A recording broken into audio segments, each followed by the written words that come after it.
அன்புக்குரிய சகோதரர்களே, இந்த தொடரினுடைய முடிவு நாள் இன்று, இறுதி நாள். மகிழ்ச்சிகரமான வாழ்க்கைக்கு மாணவி ஸல்லல்லாஹு அலைஹி வஸல்லம் காட்டித் தருகிற வழிகாட்டுதல் என்கின்ற தலைப்பின் கீழே சில விஷயங்களை நாம் இப்பொழுது பகிர இருக்கிறோம். இன்னைக்கு மனித உலகமே இன்றைக்கு நிம்மதிக்கும் மகிழ்ச்சிக்கும் இயங்குகிறது. உலகத்தில் நிம்மதி இல்லை, பரவாயில்ல, நான் கடந்து போயிடுவேன் அப்படின்ற மாதிரி சொல்கிற ஆள் உண்டா? கிடையாது. எல்லோருக்கும் தேவைப்படுகிறது நிம்மதி, எல்லோருக்கும் தேவைப்படுகிறது மகிழ்ச்சி. ஆனால் அவரவர் அதை தேடுகிற விதம், வழி வித்தியாசப்பட்டிருக்கிறது. சிலர் மார்க்கத்திற்கு அனுமதிக்கப்பட்ட வகையிலே அந்த நிம்மதியையும் மகிழ்ச்சியையும் தேடுகிறார்கள். வேறு சிலர், நவுது பில்லா, அல்லாஹ் பாதுகாக்க வேண்டும், மார்க்கம் அல்லாஹும் ரசூலும் எதை தடை செய்தார்களோ அதில் போய் நுழைந்து அதிலிருந்து மனதிற்கு ஆறுதலையும் நிம்மதியையும் மன அமைதியையும் தேடிக்கொள்வதை பார்க்கிறோம். நிம்மதிக்கும் மகிழ்ச்சிக்கும் எதிரான மார்க்கம் அல்ல இஸ்லாம். அதை நிறைவாக தேடச் சொல்கிறது, அதை பெற்றுக்கொள்வதற்கான முயற்சிகளிலே ஈடுபடச் சொல்கிறது. சொல்லப்போனால் மனித வாழ்க்கையில் இது இல்லை என்றால் வாழ்க்கை ரசிக்காது. ஒரு குறிப்பிட்ட நாட்களில் அது சலிப்பு தட்டி போய்விடும். எனவே நிம்மதி வேண்டும், மகிழ்ச்சி வேண்டும், அதை தேடுவதற்குரிய வழிகளும் சரியானதாக இருக்க வேண்டும். உலகத்திலே அனுமதிக்கப்படாத விஷயங்களை, தடை செய்யப்பட்ட விஷயங்களை, சொல்லப்போனால் மனித உடலுக்கு தீங்கிழைக்கக்கூடிய விஷயங்களை, மனிதனின் ஆரோக்கியத்தை சிதைத்து சின்னாபின்னப்படுத்தக்கூடிய விஷயங்களை தேடி போய் மனிதன் அதிலே கொஞ்சம் தன்னை ஆசுவாசப்படுத்திக் கொள்வதாக நம்புகிறான். புகை குடிக்கக்கூடிய நபர்களிடத்திலே கேட்டு பாருங்கள், புண்பட்ட நெஞ்சை புகை விட்டு ஆத்துகிறேன் அப்படின்னு சொல்லுவான். ஏன்பா குடிக்கிற? மனசுலாம் புண்பட்டு போச்சு, அதனால் குடிக்கிறேன், இல்லையா? இப்போ ஏதோ ஒன்றை தேடி மார்க்கம் விரும்பாத, உடல் ஏற்றுக்கொள்ளாத, ஆரோக்கியத்திற்கு கேடை தரக்கூடிய, இயற்கைக்கு மாற்றமாக பல இடங்களில் போய் மனிதன் மகிழ்ச்சியை, நிம்மதியை, ஆனந்தத்தை தேடுகிறான். அது உள்ளபடியே அது அனுமதிக்கப்பட்டதல்ல. ரசூலுல்லாஹி ஸல்லல்லாஹு அலைஹி வஸல்லம் அவர்கள் மகிழ்ச்சிக்கான வழிகளை நமக்கு நிறைய கற்றுத்தருகிறார்கள். அதை தான் இன்றைக்கு நாம் பார்க்க போகிறோம். குறிப்பிட்ட சில விஷயங்களை மட்டும் நான் உங்கள் கவனத்திற்கு கொண்டு வரப்போகிறேன். சில சமயங்களில் மகிழ்ச்சிகரமான நேரமும் கூட நம்முடைய சில விஷயங்களினாலே துக்கமாக அல்லது நமக்கு நெருக்கடியாக மாறிவிடுகிறது, இல்லையா? ஒரு வீட்டில் மொதல் குழந்தை பிறந்திருக்கு. பிறந்த குழந்தைக்கு பேர் வைக்கணும். பேர் வைக்கிறது ஒரு பெரிய விஷயம், இல்லையா? கணவன் சொல்கிறாரு, எங்கள் அப்பா பேரை தான் வைக்கணுங்கிறாரு.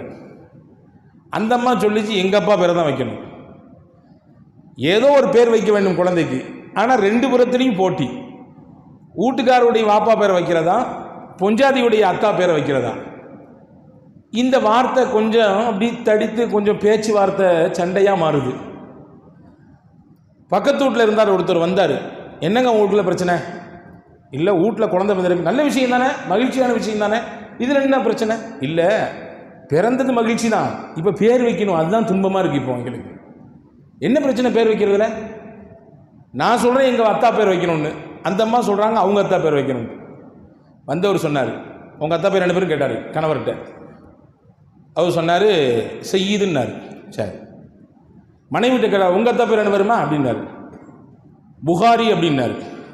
இந்த அம்மாவுடைய அத்தா பேர் புகாரி, கணவனுடைய அத்தா பேர் செய்யுது. அதான விஷயம். நான் சொல்கிற மாதிரி பேர் வச்சுருங்க. செய்யுது முகம்மது புகாரி வச்சுருங்க. செய்யுது முகம்மது புகாரி வச்சுருங்க. பரவாயில்லையா? ரெண்டையும் சேர்த்து இணைச்சி அழகான ஒரு பேரை கொடுத்துட்டாரு. பக்கத்து வீட்டுக்காரன்னு சந்தோஷப்படுற நேரத்தில் கணவனுக்கு உறுத்துச்சான்.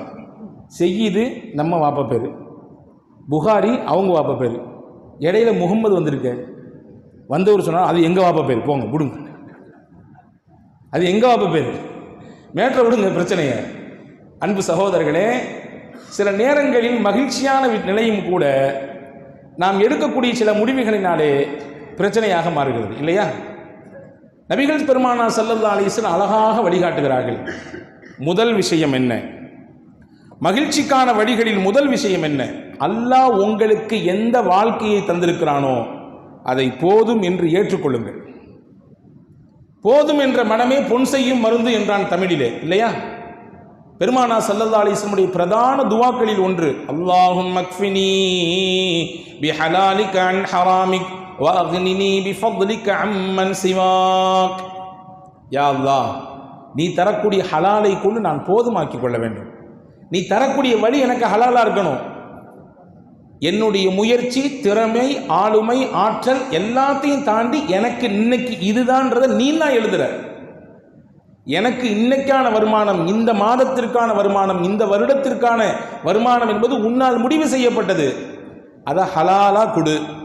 நீ கொடுத்ததை கொண்டு நான் போதுமாக்கிக்கணும். ஹராம் பக்கம் போயிடக்கூடாது. இன்னும் வேணும் இன்னும் வேணும் என்ற சிந்தனை என்னை ஹராமில் தள்ளிவிடக்கூடாது. வஅக்னினி பிஃபத்லிக அம்மன் சிவாக். உன் நன்றி வேறு யாரிடத்திலும் நான் கையேந்தக்கூடாது. கண்ணியமான வாழ்க்கையை எனக்கு கொடு. ரசூலுல்லாஹ் கேட்பாங்க. நபி பெருமான் ஸல்லல்லாஹு அலைஹி வஸல்லம் அன்னவர்கள் இப்படித்தான் துஆ செய்திருக்கிறார்கள். ஹதீஸிலே வந்திருக்கிறது, உருவத் இப்னு ஸுபைர் என்கின்ற தாபீன்களிலே கட்டுப்பட்டவர், முக்கியமானவர். மதீனாவிலே 7 முஃப்திகள் இருந்தார்கள். அந்த 7 நபர்களில் இவரும் ஒருவராக இருக்கிறார். ஆயிஷா அம்மாவுக்கு நெருங்கிய உறவு. சொல்லப்போன உருவத் இப்னு ஸுபைருக்கு காலா முறை ஆயிஷா ரலியல்லாஹு தஆலா அன்ஹா. இந்த ஹதீஸை இவங்க தான் அறிவிக்கிறாங்க. ஹஜ்ரத் ஆயிஷா ரலியல்லாஹு தஆலா அன்ஹா சொன்னாங்க, இன்னா குன்னா நந்துரு இலல் ஹிலால் சும்மல் ஹிலால் ஸலாஸத அஹில்லா. நாங்கள் 3 மாதங்கள் தொடர்ச்சியாக தலைப்பறையை பார்த்து கொண்டே இருந்திருக்கிறோம். நீங்கள் பார்க்குறத பார்த்தா ஏன் தலைப்பறையை அவங்க பார்த்துக்கிட்டே இருந்தாங்கன்னு கேட்குறீங்களா? 3 மாதம் எங்களிடத்திலே ரவுண்டில் வந்துடுச்சு. ஆனால் வமா ஊகிதத் ஃபீ அபியாத்தி ரசூலுல்லாஹி ஸல்லல்லாஹு அலைஹி வஸல்லம் அன்னார். நெருப்பை மூட்டுவதற்கு நபிகள் பெருமானார் ஸல்லல்லாஹு அலைஹி வஸல்லம் வீட்டிலே எண்ணெய் இல்லை, நெருப்பை மூட்ட முடியவில்லை. தொடர்ச்சியாக 3 மாதம், தொடர்ச்சியாக 3 மாதம் வீட்டிலே அடுப்பெரியவில்லை. அப்படின்னா என்ன அர்த்தம்? சாப்பிட்றதுக்கு போதுமானது எதுவும் இல்லை. அடுப்பெறிந்தால் தானே அடுத்து அங்கே உணவு வயிற்றை நிரப்ப முடியும். ஆயிஷா அம்மா சொல்றாங்க, உருவத் இப்னு ஸுபைர் ரலியல்லாஹு அன்ஹு கேட்டாங்களா ஆயிஷா ரலியல்லாஹு இடத்துல, வமா தஆமுக்கும் யா ஹாலா. ஹாலாவே, அந்த 3 மாதம் அப்படி நீ என்ன சாப்பிட்டீங்க? அந்த மாதிரி நெருக்கடியான காலகட்டமாக இருந்தால் நீங்கள் என்ன சாப்பிடுவீங்க? நம்ம வீட்டு பெண்களை போன்று அல்ல, நாயகத்தினுடைய துணைவியாராச்சே, பெருமானாருடைய அந்த நேரடி கண்காணிப்பில் உருவானவர்களாச்சே. ஹஜ்ரத் ஆயிஷா அம்மா சொன்னாங்க, அல் அஸ்வதான் அத்தமரு வல்மா. பேரிச்சம்பழத்தை சாப்பிடுவோம், தண்ணீரை குடிப்போம். பேரிச்சம்பழத்தை சாப்பிடுவோம், தண்ணீரை குடிப்போம். இதுதான். இதை கொண்டு நாங்கள் 1 மாதம் அல்ல, 2 மாதம் அல்ல, 3 மாதங்கள் கடத்தி இருக்கிறோம். ஆனால் எங்காவது ஒரு நபிகளுடைய வரலாற்றிலே பெருமானாருடைய மனைவிமார்கள் சண்டை போட்டார்கள் என்ற வரலாற்றை சொல்ல முடியுமா? நீங்கள் தரக்கூடியதுக்கு எங்களுக்கு பத்தவில்லை, நாங்கள் குறைபட்டுக் கொள்கிறோம், எங்களுக்கு இவ்வளவு கொடுத்தா பத்தாது, இம்புடு வேணும் அம்புடு வேணும் என்று அடம் பிடித்ததாக, அதை முரண்டு பிடித்ததாக நாயகத்தின் துணைவியார்களின் வாழ்க்கையிலே வரலாறு உண்டா? கிடையவே கிடையாது. ஏன்? நபிகள் பெருமானார் ஸல்லல்லாஹு அலைஹி வஸல்லம் பயிற்றுவித்த முறை. அல்லாஹ் என்ன தருகிறானோ அதை ஏற்றுக்கொள்ளுங்கள், பொருந்திக் கொள்ளுங்கள். அல்லாஹ் கொடுக்கக்கூடியதை நீங்கள் பொருந்திக் கொண்டால் அல்லாஹ் இன்னும் தருவான். எப்போ குறை மனப்பான்மை வருகிறதோ அப்பொழுதுதான் இன்னும் இன்னும் நெருக்கடிகளும் உங்களுக்கு கூடுகிறது. பாருங்க, ஒரு அற்புதமான வரலாற்று செய்தி. அபுல் ஆஸ் பின் ரபிஆ என்று ஒருவர் இருந்தார். இவர் யாரு? நபி பெருமான் ஸல்லல்லாஹு அலைஹி வஸல்லம் மருமக பிள்ளை. ரசூலுல்லாஹ் தன்னுடைய மகள் ஸைனப் ரலியல்லாஹு தஆலா அன்ஹா அவர்களை அபுல் ஆஸுக்கு தான் நிக்காஹ் முடிச்சு கொடுத்திருந்தாங்க. மக்காவில் சிறப்புமிக்க மனிதர் அவர், ஒரு மரியாதைக்குரிய மனிதர். வியாபாரத்தினுடைய நுட்பங்களை, அதனுடைய ரகசியங்களை எல்லாம் தெரிந்தவர். இவர் வெளியூருக்கு போனார் அப்படின்னா அபுல் ஆஸிடத்திலே பல முதலாளிகள் வந்து காசை கொடுத்து எனக்கும் சேர்த்து சரக்கு வாங்கிட்டு வாங்கன்ற அளவுக்கு நுட்பத்தோடு நுணுக்கத்தோடு வியாபாரத்தை கையாளக்கூடிய பக்குவம் பெற்றவர். ஆனால் அல்லாஹ்வுடைய நாட்டம், ரசூலுல்லாஹ் மதீனாவுக்கு போயிட்டாங்க. அபுல் ஆஸ் இஸ்லாத்தை ஏற்றுக்கலை. ஒரு குறிப்பிட்ட கட்டத்துக்கு பின்னாடி ஸைனப் ரலியல்லாஹு அன்ஹா அவர்களை பெருமானார் ஸல்லல்லாஹு அலைஹி வஸல்லம் இங்கே வரவழைச்சிக்கிட்டாங்க, மதீனாவுக்கு வரவழைச்சிக்கிட்டாங்க. இங்கே செய்தி என்னவென்றால், மனைவி மதீனாவில் இருக்காங்க, கணவர் அபுல் ஆஸ் மக்காவில் இருக்கிறார். இப்பொழுது வியாபாரத்துக்கு இவர் கிளம்புகிறார். அந்த காலகட்டத்தில் மிகப்பெரிய வியாபார சந்தை ஷாம், சிரியா. அங்கதான் வேர்ல்டு மார்க்கெட், அது உலக சந்தை.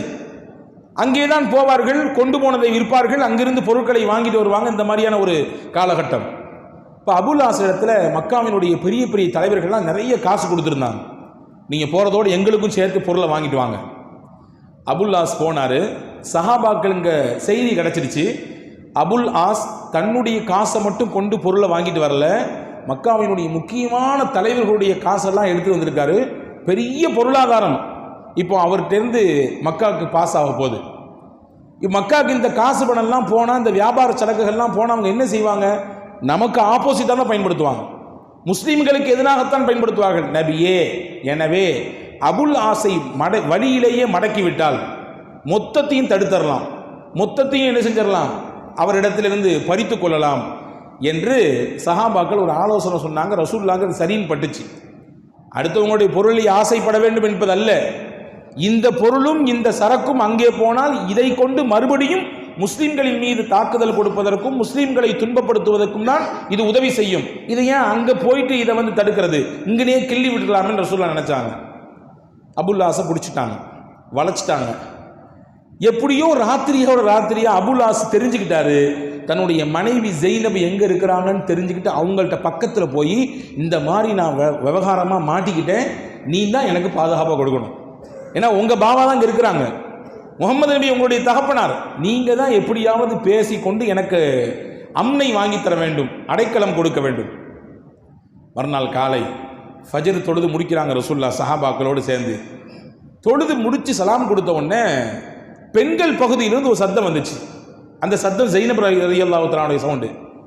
யா ரசூலல்லாஹ், அல்லாஹ்வின் திருத்தூதர்களே, அபுல் ஆஸ் என்னிடத்திலே வந்து அடைக்கலம் கேட்டிருக்கிறார், நான் அவருக்கு அடைக்கலம் கொடுத்து விட்டேன். அப்படின்னா என்ன அர்த்தம்? நான் கொடுத்த அடைக்கலத்திற்கு எதிராக நீங்கள் யாரும் அவரை தீண்டாதீர்கள், துன்பப்படுத்தாதீர்கள், நான் அவருக்கு அடைக்கலம் கொடுத்துட்டேன் அப்படின்னு அந்த அம்மா சொல்றாங்க. ரசூலுல்லாஹ்வும் திரும்பி பார்க்குறாங்க, சஹாபாக்களும் திரும்பி பார்க்குறாங்க. உடனே ரசூல் ஸல்லல்லாஹு அலைஹி வஸல்லம் சஹாபாக்களுக்கு ஒரு விஷயத்தை புரிய வச்சாங்க. இந்த செய்தி நீங்க எப்படி ஃபர்ஸ்ட் கேட்குறீங்களோ அதே மாதிரி நானும் இப்போ தான் ஃபர்ஸ்ட் கேட்குறேன். முன்னாடியே பேசி வரப்பட்டதுனா இல்லை. நீங்கள் எப்படி ஃபஜர் தொழுது முடிச்சுட்டு இந்த சவுண்டை கேட்குறீங்களோ அதே மாதிரி நானும் இப்போ தான் ஃபர்ஸ்ட் கேட்குறேன். என்ன ஏதுன்னு பேசிக்கலாம் அப்படின்னு சொல்லி ஜெய்னப் அம்மாவிடத்தில் பேசி முடித்து கடைசியில் அபுல் ஆஸ் அவர்கள் கூட்டி வரப்பட்டார். கூட்டி வரப்படும் பொழுது என்ன ஏதுன்னு விசாரித்தாங்க. ஹஜ்ரத் ரசூலுல்லாஹி ஸல்லல்லாஹு அலைஹி வஸல்லம் அவர்கள் அபுல் ஆஸிடத்தில் தன்மையாக பேசினார்கள், அவருடைய உள்ளத்தை தொட்டார்கள். அவர் நபிகளுடைய பேச்சு. ரசூலுல்லாஹ் சொன்னாங்க, சத்திய இஸ்லாத்தை ஏற்றுக்கிறீங்களான்னு கேட்டாங்க. அபுல் ஆஸ் கொஞ்சம் தயக்கம் காட்டினார். தயக்கம் காட்டியோடு அவர் சொன்னார், ஒரு நியாயமான காரணத்தையும் சொன்னார். என்னிடத்திலே நம்பி மக்காவினுடைய பெரும் பெரும் தலைவர்கள் பெரிய காசை, பெரிய பொருளாதாரத்தை முடக்கியிருக்கிறாங்க. நான் போய் இதை அவங்கள்ட்ட முதல்ல கொண்டு போய் அமானிதத்தை சேர்க்கணும். இந்த பொருளாதாரத்தை கொண்டு போய் அவர்களிடத்தில் உரிய முறையில் சேர்த்தாக வேண்டும். அதற்கு பிறகு இறைவன் நாடினால் நான் யோசிக்கிறேன், முடிவெடுக்கிறேன் என்று அபுல் ஆஸ் சொன்னார். வரலாற்றில் எழுதுனாங்க, பெருமானார் ஸல்லல்லாஹு அலைஹி வஸல்லம் நுட்பமான அணுகுமுறையில் இது ஒன்றுங்க. ரசூலுல்லாஹ் பொதுவாகவே சிறிய மீனை போட்டு பெரிய மீனை பிடிப்பாங்கன்னு சொல்லுவாங்கல்ல, அதே மாதிரி பெருமானார் ஸல்லல்லாஹு அலைஹி வஸல்லம் அந்த இடத்துல அபுல் ஆஸை சஹாபாக்கள்கிட்ட கேட்டாங்க, இவர் விட்டுருவோமான்னு கேட்டாங்க. இவர் ஒரு நியாயமான காரணம் சொல்கிறார், இவரை விட்டுறலாம், இவர் போகட்டும், அல்லாஹ் நாடினால் இவர் மூலமாக நிறைய மாற்றங்களை இந்த தீனுல் இஸ்லாத்திற்கு தருவான் என்று சொல்லி பெருமானார் ஸல்லல்லாஹு அலைஹி வஸல்லம் அவரை விட்டுட்டாங்க. பாருங்க, வரலாற்றில் எழுதுகிறார்கள், பெருமானார் ஸல்லல்லாஹு அலைஹி வஸல்லம் அன்னவர்களுக்கோ சஹாபாக்களுக்கோ அவர் கொண்டு வந்த ஒரு குண்டுமணி அளவுக்கு இருக்கக்கூடிய தங்கத்திலும் கூட ஆசை வரவில்லை. எவ்வளோ அதிகமாக கொண்டு இருக்கிறாரு. இதை நம்ம எடுத்துக்கலாமே, இதை நம்ம வச்சுக்கலாமே, இதை நம்ம பயன்படுத்திக்கலாமே, கொஞ்சம் கூட வரவில்லை. அவர்களுக்கெல்லாம் இருந்த சிந்தனை, இவர் நேர்வழி பெற்று விட வேண்டும், இவர் வெற்றி பெற்று விட வேண்டும், அந்த வழிக்கு வந்து விட வேண்டும் என்பதுதான் பெருமானாரின் சிந்தனை, சஹாபாக்களின் சிந்தனை அப்படித்தான் இருந்துச்சு. அல்லாஹ்வுடைய நாட்டம். அபுல் ஆஸ் போனார், மக்காவுக்கு போனார். யார் யாரெல்லாம் தன்னிடத்திலே பொருளை தந்திருந்தார்களோ எல்லாத்தையும் கூப்பிட்டு திருப்பி எல்லாத்துக்கும் அவங்களுக்கு உரிய முறையில் பொருளை சேர்த்தார். சேர்த்து முடிச்சுட்டு எல்லாத்தையும் கேட்டார், நீங்கள் கொடுத்ததை சரியாக உங்கள்கிட்ட கொடுத்துட்டா நான் திருப்பி மிகச்சரியாக கொடுத்துட்டீங்க, ஒரு சின்ன அளவுக்கு கூட உங்கள்கிட்ட மோசடி கிடையாது, நம்பிக்கைக்கு 100% உரியவராக நீங்கள் இருக்கிறீங்க, நாங்கள் எல்லாரும் உங்களுக்கு சான்றிதழ் கொடுக்குறோம் அப்படின்னு சொன்ன பொழுது அந்த இடத்தில் எல்லாத்தையும் கொடுத்து முடிச்சுட்டு எல்லாத்துக்கும் முன்னாடி நின்று சொன்னார் அபுல் ஆஸ், அஷ்ஹது அல்லா இலாஹ இல்லல்லாஹ் வ அன்ன முஹம்மதன் அப்துஹு வ ரசூலுஹு. ஷஹாதத் சொன்னார். எல்லாருக்கும் ஆச்சரியம். என்னங்க நீங்களும் உங்களுடைய மாமனார் காட்டக்கூடிய வழிக்கு பக்கம் திரும்பிட்டீங்களா? மதம் மாறிட்டீங்களா? வேற ஏதாவது உங்களுக்கு சிந்தனை மாறி போச்சா? உங்களுடைய மூளை குழம்பி போய்விட்டதா என்று வார்த்தைகளால், தடித்த வார்த்தைகளால் அபுல் ஆஸ் பின் ரபியாவை எல்லாரும் பேசும்பொழுது அபுல் ஆஸ் ஒரு வார்த்தை மட்டும் சொன்னாரு. அந்த இடத்தில் முகமது நபியும் அவர்களின் தோழர்களும் என்னிடத்தில் நடந்து கொண்ட அந்த நடவடிக்கையிலேயே என்னுடைய உள்ளத்தை இறைவன் மாற்றிவிட்டான். அப்பொழுதே எனக்கு அந்த எண்ணம் வந்துவிட்டது, இந்த மார்க்கத்தை ஏற்றுக்கொள்ள வேண்டும். துளியளவும் இவர்களுக்கு இந்த பொருளின் மீது ஆசை இல்லையே, துளியளவும் இதை அபகரிக்க வேண்டும் என்ற எண்ணம் இல்லையே, கொஞ்சத்தையாவது பிடுங்கிக் கொள்வோம், மிச்சத்தை விட்டு விடுவோம் என்ற சிந்தனை கூட இவர்களுக்கு வரவில்லையே. எவ்வளவு தூய்மையான சிந்தனை கொண்டவர்கள், கொள்கை கொண்டவர்கள். அங்கே நான் ஏற்றுக்கணும்னு ஆசைப்பட்டேன். ஆனால் நான் ஏற்றுக்கிட்டேன்னு சொன்னால் நீங்கள் எல்லாரும் என் மேலே அவதூறு சொல்லுவீங்க. அவர் மாமனார் கூட போய் சேர்ந்துக்கிட்டாரு, நம்மள்கிட்ட வாங்கின மொத்த காசையும் சுருட்டி எடுத்துக்கிட்டாரு, மொத்தமாக போட்டார், நமக்கு பூஜ்ஜியத்தை போட்டுட்டு போயிட்டாரு, எல்லாத்தையும் ஏமாத்திட்டாரு என்று ஊர் முழுக்க என்னை பற்றி நீங்கள் அவதூறு பேசி விடுவீர்கள். அமானிதத்திற்கு மோசடி செய்தவனாக நான் மாறி போய்விடுவேன் என்ற சிந்தனை எனக்கு வரவில்லை என்றால் நான் அங்கேயே ஏற்றிருப்பேன். அந்த ஒரு பொறுப்பை நிறைவேற்றணுன்றதுக்காக வேண்டி தான் அங்கே வந்தனே ஒழிய வேற எந்த காரணமும் இல்லை என்று அபுல் ஆஸ் பின் ரபியா சொல்லிவிட்டு இப்பொழுது ராஜநடை போட்டு மதீனாவுக்கு போனார், இஸ்லாத்தை ஏற்றுக்கொண்டார். அதற்கு பிறகு இஸ்லாத்திற்கு பக்கபலமாக மிகப்பெரிய ஊன்றுகோலாக, உறுதுணையாக அபுல் ஆஸ் பின் ரபியா இருந்ததாக வரலாற்று குறிப்பிருக்கிறது. அன்பு சகோதரர்களே, இந்த நிகழ்ச்சி நமக்கு சொல்லித்தரக்கூடிய முக்கியமான பாடம் என்ன தெரியுமா? பெருமானாரும் பெருமானாரின் சஹாபாக்களும் அவருடைய பொருளாதார விஷயத்திலே நடந்து கொண்டான அணுகுமுறை. அல்லாஹ் நமக்கு விதித்ததை நமக்கு தருவான், இங்கிருந்து தான் எடுக்கணும்னு எந்த தேவையில்லை. நமக்கு தர வேண்டியதை அல்லாஹ் தருவான். இன்னைக்கு நாளைக்கா முடிவு செய்யப்பட போகிறது. நாம் உலகத்திற்கு வருவதற்கு முன்பாகவே அல்லாஹ் நமக்கானதை எழுதி முடித்து விட்டார். வந்து சேர வேண்டியது வந்து சேரும் என்று பெருமானார் ஸல்லல்லாஹு அலைஹி வஸல்லம் உறுதியாக நம்பினார்கள். அதை சஹாபாக்களுக்கு சொல்லிக் கொடுத்தார்கள். எனவே தான் பெருமானாருடைய சஹாபாக்கள் இந்த நிலைப்பாட்டை உறுதியாக எடுத்தாங்க. உமர் ரலியல்லாஹுடைய காலத்தில் ஷாம்ல ஹிமஸ் அப்படின்னு ஒரு நகரம் இருந்துச்சு. அந்த நகரத்திற்கு ஆளுநராக ஹஜ்ரத் உமர் ரலியல்லாஹு ஒரு சஹாபியை நியமிச்சாங்க. யார் அப்படின்னா சயீத் இப்னுல் ஆமிர் ரலியல்லாஹு அன்ஹு. ஒரு மிகச்சிறந்த வரலாற்றுக்கு சொந்தக்காரர். நல்ல புது பொண்ணு, புது மாப்பிள்ளை, நிக்கா புதுசாக முடிஞ்சு இவங்க ரெண்டு பேர்த்தையும் மாப்பிள்ளையும் பொஞ்சாதியும் அனுப்பி வச்சிடறாங்க. எங்கே? ஹிமஸுக்கு. நீங்கள் போய் எங்கே போய் ஆளுநராக இருந்த மக்களுக்கு சிறப்பான வழிகாட்டுங்க, அந்த மக்களை நீங்கள் வழி நடத்துங்கன்னு சொல்லி இங்கே ஹிமஸுக்கு வந்து மக்களிடத்திலே மக்கள் பணியாற்றினார்கள். பல்வேறு விதமான காரியங்களை செஞ்சாங்க.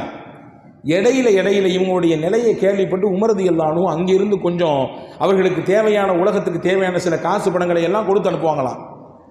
அதில் சயீத் இப்னுல் ஆமிர் ரலியல்லாஹு தஆலா அன்ஹு எந்த பொருளையும், யாருடைய பொருளையும் தேவைக்கு அதிகமாக அவர்கள் ஆசைப்படவே மாட்டார்கள் என்ற வரலாற்று குறிப்பு மட்டுமல்ல, அதுதான் அந்த ஹிமஸ் நகர மக்களின் மீது அவரை பற்றி உயர்ந்த சிந்தனையை ஏற்படுத்துவதற்கு காரணமாக இருந்தது.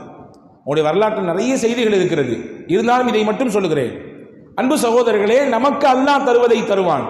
நமக்கு என்ன கொடுத்திருக்கிறான் அல்லாஹ்விற்கு தெரியும். அளந்து கொடுக்க வேண்டுமா, அளக்காமல் கோரி கொடுக்க வேண்டுமா என்று. கொடுத்தவன் அவன். எனவே கொடுத்ததை கொண்டு பொருந்தி கொண்டு ஏற்றுக்கொண்டு மனதோடு வாழக்கூடிய அந்த வாழ்க்கை இருக்கிறதே மகிழ்ச்சிக்கான முக்கியமான வழி என்பதை நாம் தெரிந்து கொள்ள வேண்டும். ஒன்று. இரண்டாவது, மகிழ்ச்சிக்கான வழிகளை பெருமானார் ஸல்லல்லாஹு அலைஹி வஸல்லம் சொல்லும் பொழுது சொன்னார்கள், மரங்கள் மன்னியுங்கள். உங்களுக்கு ஏதாவது ஒரு விஷயம் நடக்கிறது, உங்களுக்கு யாராவது ஏதாவது தொந்தரவு தந்திருக்கிறார், ஏதாவது பேசிவிட்டார், அல்லது நோவு செய்து விட்டார், அல்லது உங்களுக்கு இடைஞ்சல் கொடுத்து விட்டார், அதையே மனதில் போட்டு வைத்து புழுங்கி இருக்காதீர்கள். அது உள்ளத்தில் இருக்க இருக்க உங்களுக்கு அழுத்தம்தான் கூடும். இறக்கி வையுங்கள். இறக்கி வைத்துவிட்டு மன்னித்து விட்டு கடந்து போய்கொண்டே இருங்கள். அல்லாஹ் மகிழ்ச்சியை தருவான். இன்னைக்கு உளவியல் மனத்தத்துவ நிபுணர்கள் சொல்கிறார்கள், மன அழுத்தம் ஏன் கூடுகிறது? கடந்த காலத்தை நினைத்து, கடந்த காலத்தில் தனக்கு ஏற்பட்ட அவமானங்களை நினைத்து, அல்லது உதாசீனப்படுத்தப்பட்ட அந்த நிலைகளை நினைத்து மனுஷன் அப்படியே அதை நினைச்சு திரும்ப திரும்ப அதை மனதிலே கொண்டு வந்து கொண்டே இருப்பதினாலே அவனுடைய நிம்மதியை அவன் துளைக்கிறான். எனவேதான் பெருமானார் ஸல்லல்லாஹு அலைஹி வஸல்லம் மரங்கள் மன்னியுங்கள் என்று சொல்லிக் கொடுத்தார்கள். சொல்லி கொடுத்தாங்க மட்டும் இல்லைங்க, அதை செஞ்சு காமிச்சாங்க. நம்ம எல்லாத்துக்கும் தெரியும், பத்ர் யுத்தத்தில் சஹாபாக்கள் 313 பேர் சஹாபாக்கள் கலந்துக்கிட்டாங்க. பத்ர் யுத்தத்தில் தான் எதிரிகள் பல நபர்கள் வீழ்த்தப்பட்டாங்க. அபூஜஹல் கொல்லப்பட்டார். அந்த வரிசையிலே உத்பத் இப்னு ரபீஆ என்பவர் கொல்லப்பட்டார். வலீத் இப்னு உத்பா இவரும் கொல்லப்பட்டார். ரெண்டு பேரும் யாரு? உத்பத் இப்னு ரபீஆ தந்தை, வலீத் இப்னு உத்பா மகன். தந்தையும் மகனும் கொல்லப்பட்டாங்க எதிரணியிலிருந்து. இப்போ இந்த உத்பத் ரபீஆவுக்கு பிறந்த ஒரு பெண் பிள்ளை, அந்த பெண் பிள்ளைக்கு பேரு தான் ஹிந்த் பின் உத்பா. ஹிந்த் பின் உத்பா வரலாற்றிலே ஹிந்தா என்ற பெயருக்கு சொந்தக்கார பெண்மணி. இந்த பெண்மணிக்கு ஒரு வைராகியம், எங்க அத்தாவையும் என் சகோதரன் வலீதையும் யாரு கொன்னாங்களோ அவனை நான் பழிக்கு பழி தீக்கணும் என்று ஒரு வைராகியம். கண்டறிந்தால் அந்த பெண்மணி தன் தகப்பனாருடைய மரணத்திற்கும் தன்னுடைய சகோதரனுடைய மரணத்துக்கும் யார் காரணம் அப்படி சுத்தி போய் பார்த்தா லாஸ்ட்ல வந்து ஹம்சா ரலியல்லாஹு அன்ஹு நிக்குது. ஹம்சா ரலியல்லாஹு தான் அந்த ரெண்டு பேரையும் கொலை செய்தார்கள். இப்போ இந்த ஹிந்த் இப்னு உத்பா உறுதி எடுத்தார். என்ன உறுதி தெரியுமா? என் தகப்பனையும் என் சகோதரனையும் எந்த ஹம்சா கொன்றாரோ அதே ஹம்சாவை நான் பழி தீர்ப்பேன் என்று மட்டும் சொல்லவில்லை, அந்த ஹம்சாவின் கொடலை உருவி என் தோளிலே மாலையாக போட்டுக்கொள்வேன் என்று சொன்னார். அதற்கான சந்தர்ப்பத்தை எதிர்பார்த்து கொண்டே இருந்தார். மிகச்சிறப்பாக ஒரு வருடத்திலேயே அடுத்த சந்தர்ப்பம் வந்தது, உஹது யுத்தக்களம். இந்த செய்தியை சொன்னதோடு மட்டுமல்லாம தன்னிடத்திலே அடிமையாக ஒருவர் இருந்தார். ஹிந்தா என்ற பெண்மணிக்கு அடிமையாக ஒருத்தர் இருந்தார். அவருக்கு பேர் தான் வஹ்ஷி.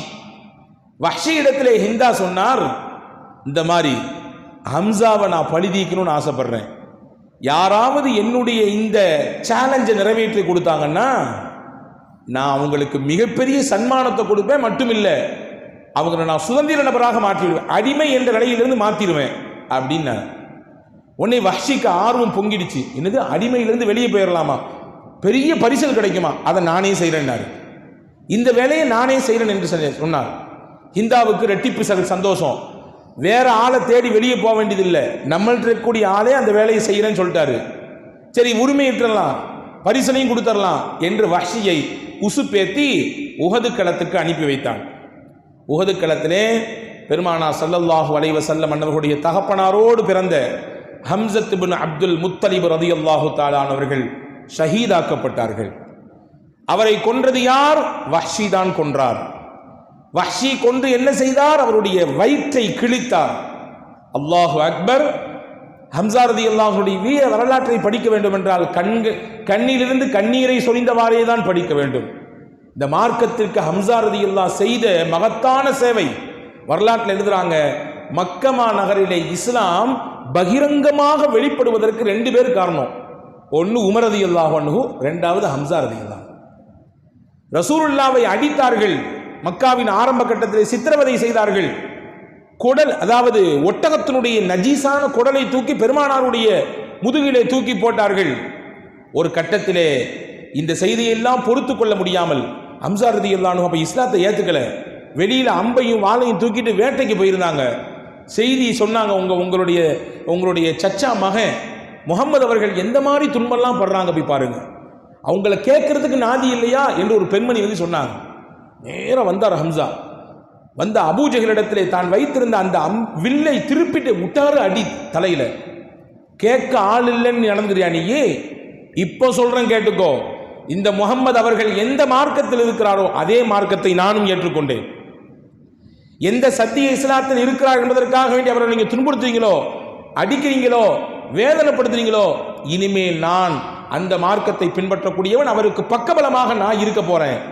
இனிமே கை வச்சு பாரு யாராவது ஒரு ஆளு என்று பெருமானார் ஸல்லல்லாஹு அலைஹி வஸல்லம் ஆதரவு கொடுத்து அடைக்கலம் கொடுத்தவர் ஹம்ஸத் இப்னு அப்துல் முத்தலிப் ரலியல்லாஹு அன்ஹு. அது மட்டும் இல்லைங்க, ரசூலுல்லாஹி ஸல்லல்லாஹு அலைஹி வஸல்லமோடு பால்குடி சகோதரர் என்கின்ற உறவையும் ஹம்ஸா ரலியல்லாஹு பெற்றிருக்காங்க. ஏகதேசம் ரசூலுல்லாஹுக்கும் ஹம்ஸா ரலியல்லாஹுக்கும் ஒத்த வயதாக இருக்கும். இப்போ ஹம்ஸா ரலியல்லாஹுடைய இந்த வஃபாத்து, இந்த ஷஹாதத் ரசூலுல்லாஹுடைய உள்ளத்தை அப்படியே போட்டு அழுத்துச்சு. தான் கூட பால் குடித்த சகோதரர் மட்டுமல்ல, இந்த இஸ்லாத்தினுடைய எழுச்சிக்கு, இந்த இஸ்லாத்தினுடைய உயர்வுக்கு முக்கியமான காரணம் ஹம்ஸா. ஷஹீதாக்கப்பட்டாருன்றது ஒரு விஷயம் இல்லை, சிதைத்து சின்னாபின்னப்படுத்தப்பட்டு விட்டார். அவருடைய உடல் எல்லாம் அங்கங்கமாக வெட்டப்பட்டிருக்கிறது. ஹிந்தா என்ன செஞ்சிச்சு அந்த பெண்மணி என்றால், காதை துண்டாக அறுத்தது, கையை துண்டாக வெட்டியது, காலை துண்டாக வெட்டியது, ஈரக்கொலையை எடுத்து கடித்து மென்று துப்பி போட்டது. இந்த காட்சியோட ஒரு போர்க்களத்தில் ஒருத்தருடைய உடல் இருந்தால் எப்படி இருக்கும் பாருங்க. உஹது களத்திலே வந்து நின்று பெருமானா ஸல்லல்லாஹு அலைஹி வஸல்லம் கண்ணீர் வடிக்கிறார்கள் தன்னுடைய சிறிய தகப்பனார் ஹம்ஸா ரலியல்லாஹு பார்த்து. இந்த மாதிரியான காரியத்தை செய்து சந்தோஷ கூத்தாடியது ஹிந்து பின் உத்துபா என்ற அந்த பெண்மணி. அதாவது அல்லாஹு தாலா ஒரு விஷயத்தை மட்டும் நம்ம நல்லா புரிஞ்சுக்கணும். இந்த சத்திய இஸ்லாத்திற்கு அல்லாஹ் வளர்ச்சியை எங்கிருந்து கொடுத்திருக்கிறான் தெரியுமா? யாரெல்லாம் எதிர்த்தார்களோ அவர்களெல்லாம் தான் பிற்காலத்தில் இந்த இஸ்லாத்தை தூக்கி பிடித்தார்கள். பெரும் பெரும் உயர்வுக்கு அந்த இஸ்லாத்தை கொண்டு போய் நிறுத்தியது ஆரம்ப காலகட்டத்தில் இஸ்லாத்தை எதிர்த்தவங்க, இஸ்லாத்தினுடைய வளர்ச்சிக்கு முட்டுக்கட்டை போட்டவர்கள், இஸ்லாத்தை ஏற்றுக்கொண்ட முஸ்லிம்களுக்கு தொந்தரவு தந்தவர்கள். ஆனால் அவங்க தான் அல்லாஹு தஆலா பிற்காலத்திலே இந்த மார்க்கத்தினுடைய மிகப்பெரிய உயர்வுக்கு அல்லாஹ் காரணமாக்குறான். அந்த காரணங்களில் ஒருவர் அல்லாஹ் நாடினான் ஹம்சாவின் மரணத்திற்கு ஷஹாதத்திற்கு காரணமாக இருந்த ஹிந்தா இஸ்லாத்தை இப்பொழுது ஏற்றுக்கொள்ளப் போகிறார். வஹ்ஷி இஸ்லாத்தை ஏற்றுக்கொள்ளப் போகிறார். ஃபத்தஹே மக்கா வெற்றி கொள்ளக்கூடிய சமயத்திலே இந்த ஹிந்து பின் உத்துபா அவருடைய கணவர் தான் அபூ சுஃபியான் வந்து இந்த அம்மா சொல்லுச்சு, சத்தியமான மார்க்கம் இந்த இஸ்லாம் தான் எனக்கு புரிஞ்சிருச்சு. நான் இந்த இஸ்லாத்துக்கு எதிராக எவ்வளவு கொடுமைகள் செய்து விட்டேன். நான் இஸ்லாத்தை ஏற்றுக்கொண்டு இப்போ நான் ஆசைப்படுறேன். முகமது அவர்களை இறை தூதர் என்று ஒத்துக்கொள்ள வேண்டும் என்று விருப்பப்படுறேன். என்ன செய்யணும் அப்படின்னு கணவனிடத்திலே வந்து ஹிந்தா கேட்டாங்க. உடனே கணவரா சொன்னாரு, நீ என்னெல்லாம் பண்ணியிருக்க, நீ என்ன மாதிரியான டிஸ்டர்ப்லாம் கொடுத்துருக்கிற முஸ்லிம்களுக்கு, நீ கொடுத்த உச்சகட்டமான வேதனை முகம்மது அவர்களுடைய தகப்பனாரோடு பிறந்த ஹம்சாவை எந்த மாதிரி நீ வந்து நடந்துக்கிட்ட. நீ நான் வர முடியாது முகம்மது இடத்துல பேசுறதுக்கு, வேணா மக்காலேருந்து யாரையாவது கூட்டிட்டு போ, நபிக்கு நெருக்கமான நபர்களை யாரையாவது கூட்டி விட்டு போய் நபி இடத்துல பேசு என்று சொன்ன உடனே ஹிந்து பின் உத்துபா ரெண்டு பேரை கூப்பிட்டாங்க. ஒன்று தன்னுடைய சகோதரர் அபூ ஹுதைஃபத் இப்னு உத்துபா அவரையும் கூப்பிட்டாங்க. ரெண்டாவது உஸ்மான் இப்னு அஃபான் ரலியல்லாஹு ரெண்டு பேரையும் கூட்டி, நீங்கள் ரெண்டு பேரும் வாங்க ரசூலுல்லாஹ்ட்ட போகணும், நான் இஸ்லாத்தை ஏற்றுக்கொள்ள போகிறேன் என்று சொல்லிக்கொண்டு போகிறாங்க. பெருமானா ஸல்லல்லாஹு அலைஹி வஸல்லம் அவர்களை சந்திக்கிறார்கள். நீங்கள் யோசிக்க வேண்டும், ஒரு சராசரி மனிதராக இருந்து இதை நீங்கள் பாருங்கள். நாயகத்தினுடைய உயர்வும் மேன்மையும் இந்த உலகத்திற்கு அவர்கள் காட்டித்தந்த உயர்ந்த வழிகாட்டுதலையும் இங்கிருந்து தான் நாம் பாடமாக எடுக்கிறோம். ஒப்பற்ற இறை தூதர் என்று நாம் ஏன் நபிகளை சொல்லுகிறோம் என்றால், அவர்களின் குணத்திற்கு கூட உலகத்திலே ஒப்பு ஓமை கிடையவே கிடையாது. அல்லாஹ் முஹம்மது என்று பெயர் வைத்தான், புகழுக்குரியவர் என்ற பெயரை வைத்தான். அல்லாஹ் அவர்களின் வாழ்க்கையையும் புகழாக ஆக்கினான். அவர்களின் குணநலங்களையும் புகழுக்குரியதாகவே அல்லாஹ் மாற்றி கொடுத்தான். யாருக்கு வரும் இந்த சிந்தனை, உயர்ந்த சிந்தனை? சாதாரணமாக ஏதாவது நமக்கு ஆப்போசிட்டாக பேசிட்டாலும் கூட அடுத்து அவரை பார்க்கும் பொழுதே அப்படி பல்ல நரன்னு கடிக்கிறோம் இல்லையா?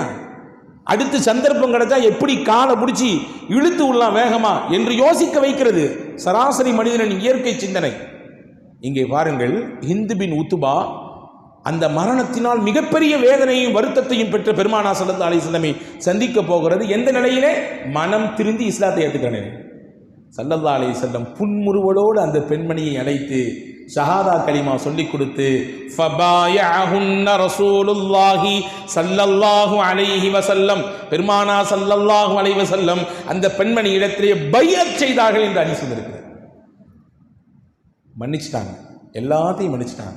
அல் இஸ்லாமு தஹ்தீமு மா கான கப்லா. அப்பதான் ஸல்லல்லாஹு அலைஹி சொன்னாங்க, எப்போ ஒரு மனிதர் இஸ்லாத்தை ஏற்றுக்கிறாரோ அந்த இஸ்லாமிய வருகை அவர் கடந்த காலத்தில் செய்த எல்லா பாவத்துக்கும் அதுவே பிராய்ச்சித்தம், அதுவே பொது மன்னிப்பு. ஒரு இஸ்லாத்திற்குள்ள வர்றதே மிகப்பெரிய பொது மன்னிப்பு. மன்னித்தார்கள், மறந்தார்கள். அன்பு சகோதரர்களே, மகிழ்ச்சிகரமான வாழ்க்கைக்கு இது முக்கியம். இன்னைக்கு பார்க்குறோம், ஒன்றும் இல்லை, தூரமாக போன உறவு இல்லை, அப்பா மகன் உறவு. மகனை பார்த்து அப்பா சொல்றாரு, நான் மௌத்தா போயிட்டாலும் என் தீதாரை பார்க்க நீ வரக்கூடாது. கூட பிறந்த சகோதர உறவு, ரத்தம், ஒரே தகப்பனுக்கு தாய்க்கு பிறந்தவர்கள், பேச்சுவார்த்தை இல்லாமல் முறித்து கொண்டு இங்கிட்டும் அங்கிட்டும் திரும்பிக் கொண்டு போவதை பார்க்கிறோமா இல்லையா? எவ்வளவு பெரிய வருத்தமும் வேதனையும், உறவுகளுக்கு இடையிலே எவ்வளவு பெரிய விரிசல்கள். இதுக்கெல்லாம் மூல காரணம் என்ன? என்னதான் ஆனாலும் அவர் சொல்றதை நான் மறக்கவே முடியாது, நான் மூத்தா போறவரை மறக்க மாட்டேன் என்று சொல்லுகிறோமா இல்லையா? அன்பர்களே, மகிழ்ச்சிகரமான வாழ்க்கைக்கு இஸ்லாம் மறக்க சொல்லுகிறது. நல்ல விஷயத்தை மறக்காதீங்க. உங்களுக்கு எது இடர் தந்ததோ அதை மறந்து விடுங்கள். நல்ல விஷயத்தை மறக்கக்கூடாது, அதை நினைவில் வைத்துக் கொள்ள வேண்டும். மறப்பது மட்டுமல்ல, அவருக்கு உபகாரம் செய்யுங்கள் என்று மார்க்கம் சொல்லுகிறது. உங்களுக்கு யார் இடங்கள் கொடுத்தாங்களோ அவங்களுக்கு நீ உபகாரம் செய்யுங்க. அதை விட பெரிய பனிஷ்மெண்ட் வேற ஒண்ணுமே இல்லைங்க. உங்களுக்கு யார் டிஸ்டர்ப் பண்றாங்களோ அவங்களுக்கு நல்லது செய்யுங்க. நீங்க அவருடைய உள்ளத்திலே அதுவே ஒரு பெரிய மாற்றத்தை ஏற்படுத்தும். என்னடா இது, நம்ம இப்படிலாம் இடங்கள் கொடுக்குறோம், நம்மள நல்ல அபிப்பிராயத்தோடு பேசிக்கிறாங்க, நம்மின் மீது உயர்ந்த சிந்தனை வச்சிருக்கிறாங்க என்ற எண்ணத்தை அது ஏற்படுத்தி தரும் என்றார்கள் பெருமானா ஸல்லல்லாஹு அலைஹி வஸல்லம். அபூஜஹலை விட ஒரு பெரிய கொடியவனை சொல்ல முடியுமா வரலாற்றிலே? இஸ்லாத்திற்கும் முகமது நபிக்கும் எவ்வளவு டார்ச்சர்ஸ். அந்த அபூஜஹலுடைய மகன் இக்ரிமா, அவரும் பத்ர் யுத்தத்தில் ஆப்போசிட் பார்ட்டி, முஸ்லீம்களுக்கு ஆப்போசிட்டா நின்னாரு. ஆனால் அந்த இக்ரிமா இஸ்லாத்தை ஏற்றுக்கொண்டு அவருடைய மனைவியோடு சேர்ந்து தூர தேசத்தில் இருந்தார். ரசூலுல்லாவை சந்திக்கிறதுக்காண்டி வந்தார். வரலாற்றில் எழுதுறாங்க பாருங்க, எவ்வளவு நுட்பமாக எழுதப்பட்டிருக்கிறது பெருமானாருடைய அந்த வரலாறுகள். ரசூலுல்லாஹ் சொன்னாங்க சஹாபாக்களை பார்த்து, இப்போ இக்ரிமா வரப்போறாரு, இஸ்லாத்தை ஏற்றுக்கொள்ள வேண்டும் இந்த மனநிலையை வர்றாரு. அவர் வரும்பொழுது உங்களில் யாரும் அபூஜஹல் பேரை கூட சொல்லாதீங்கன்னா, அபூஜஹலை பற்றி வாயை திறக்காதீங்க, அவர் பேர் கூட சொல்ல வேண்டாம்.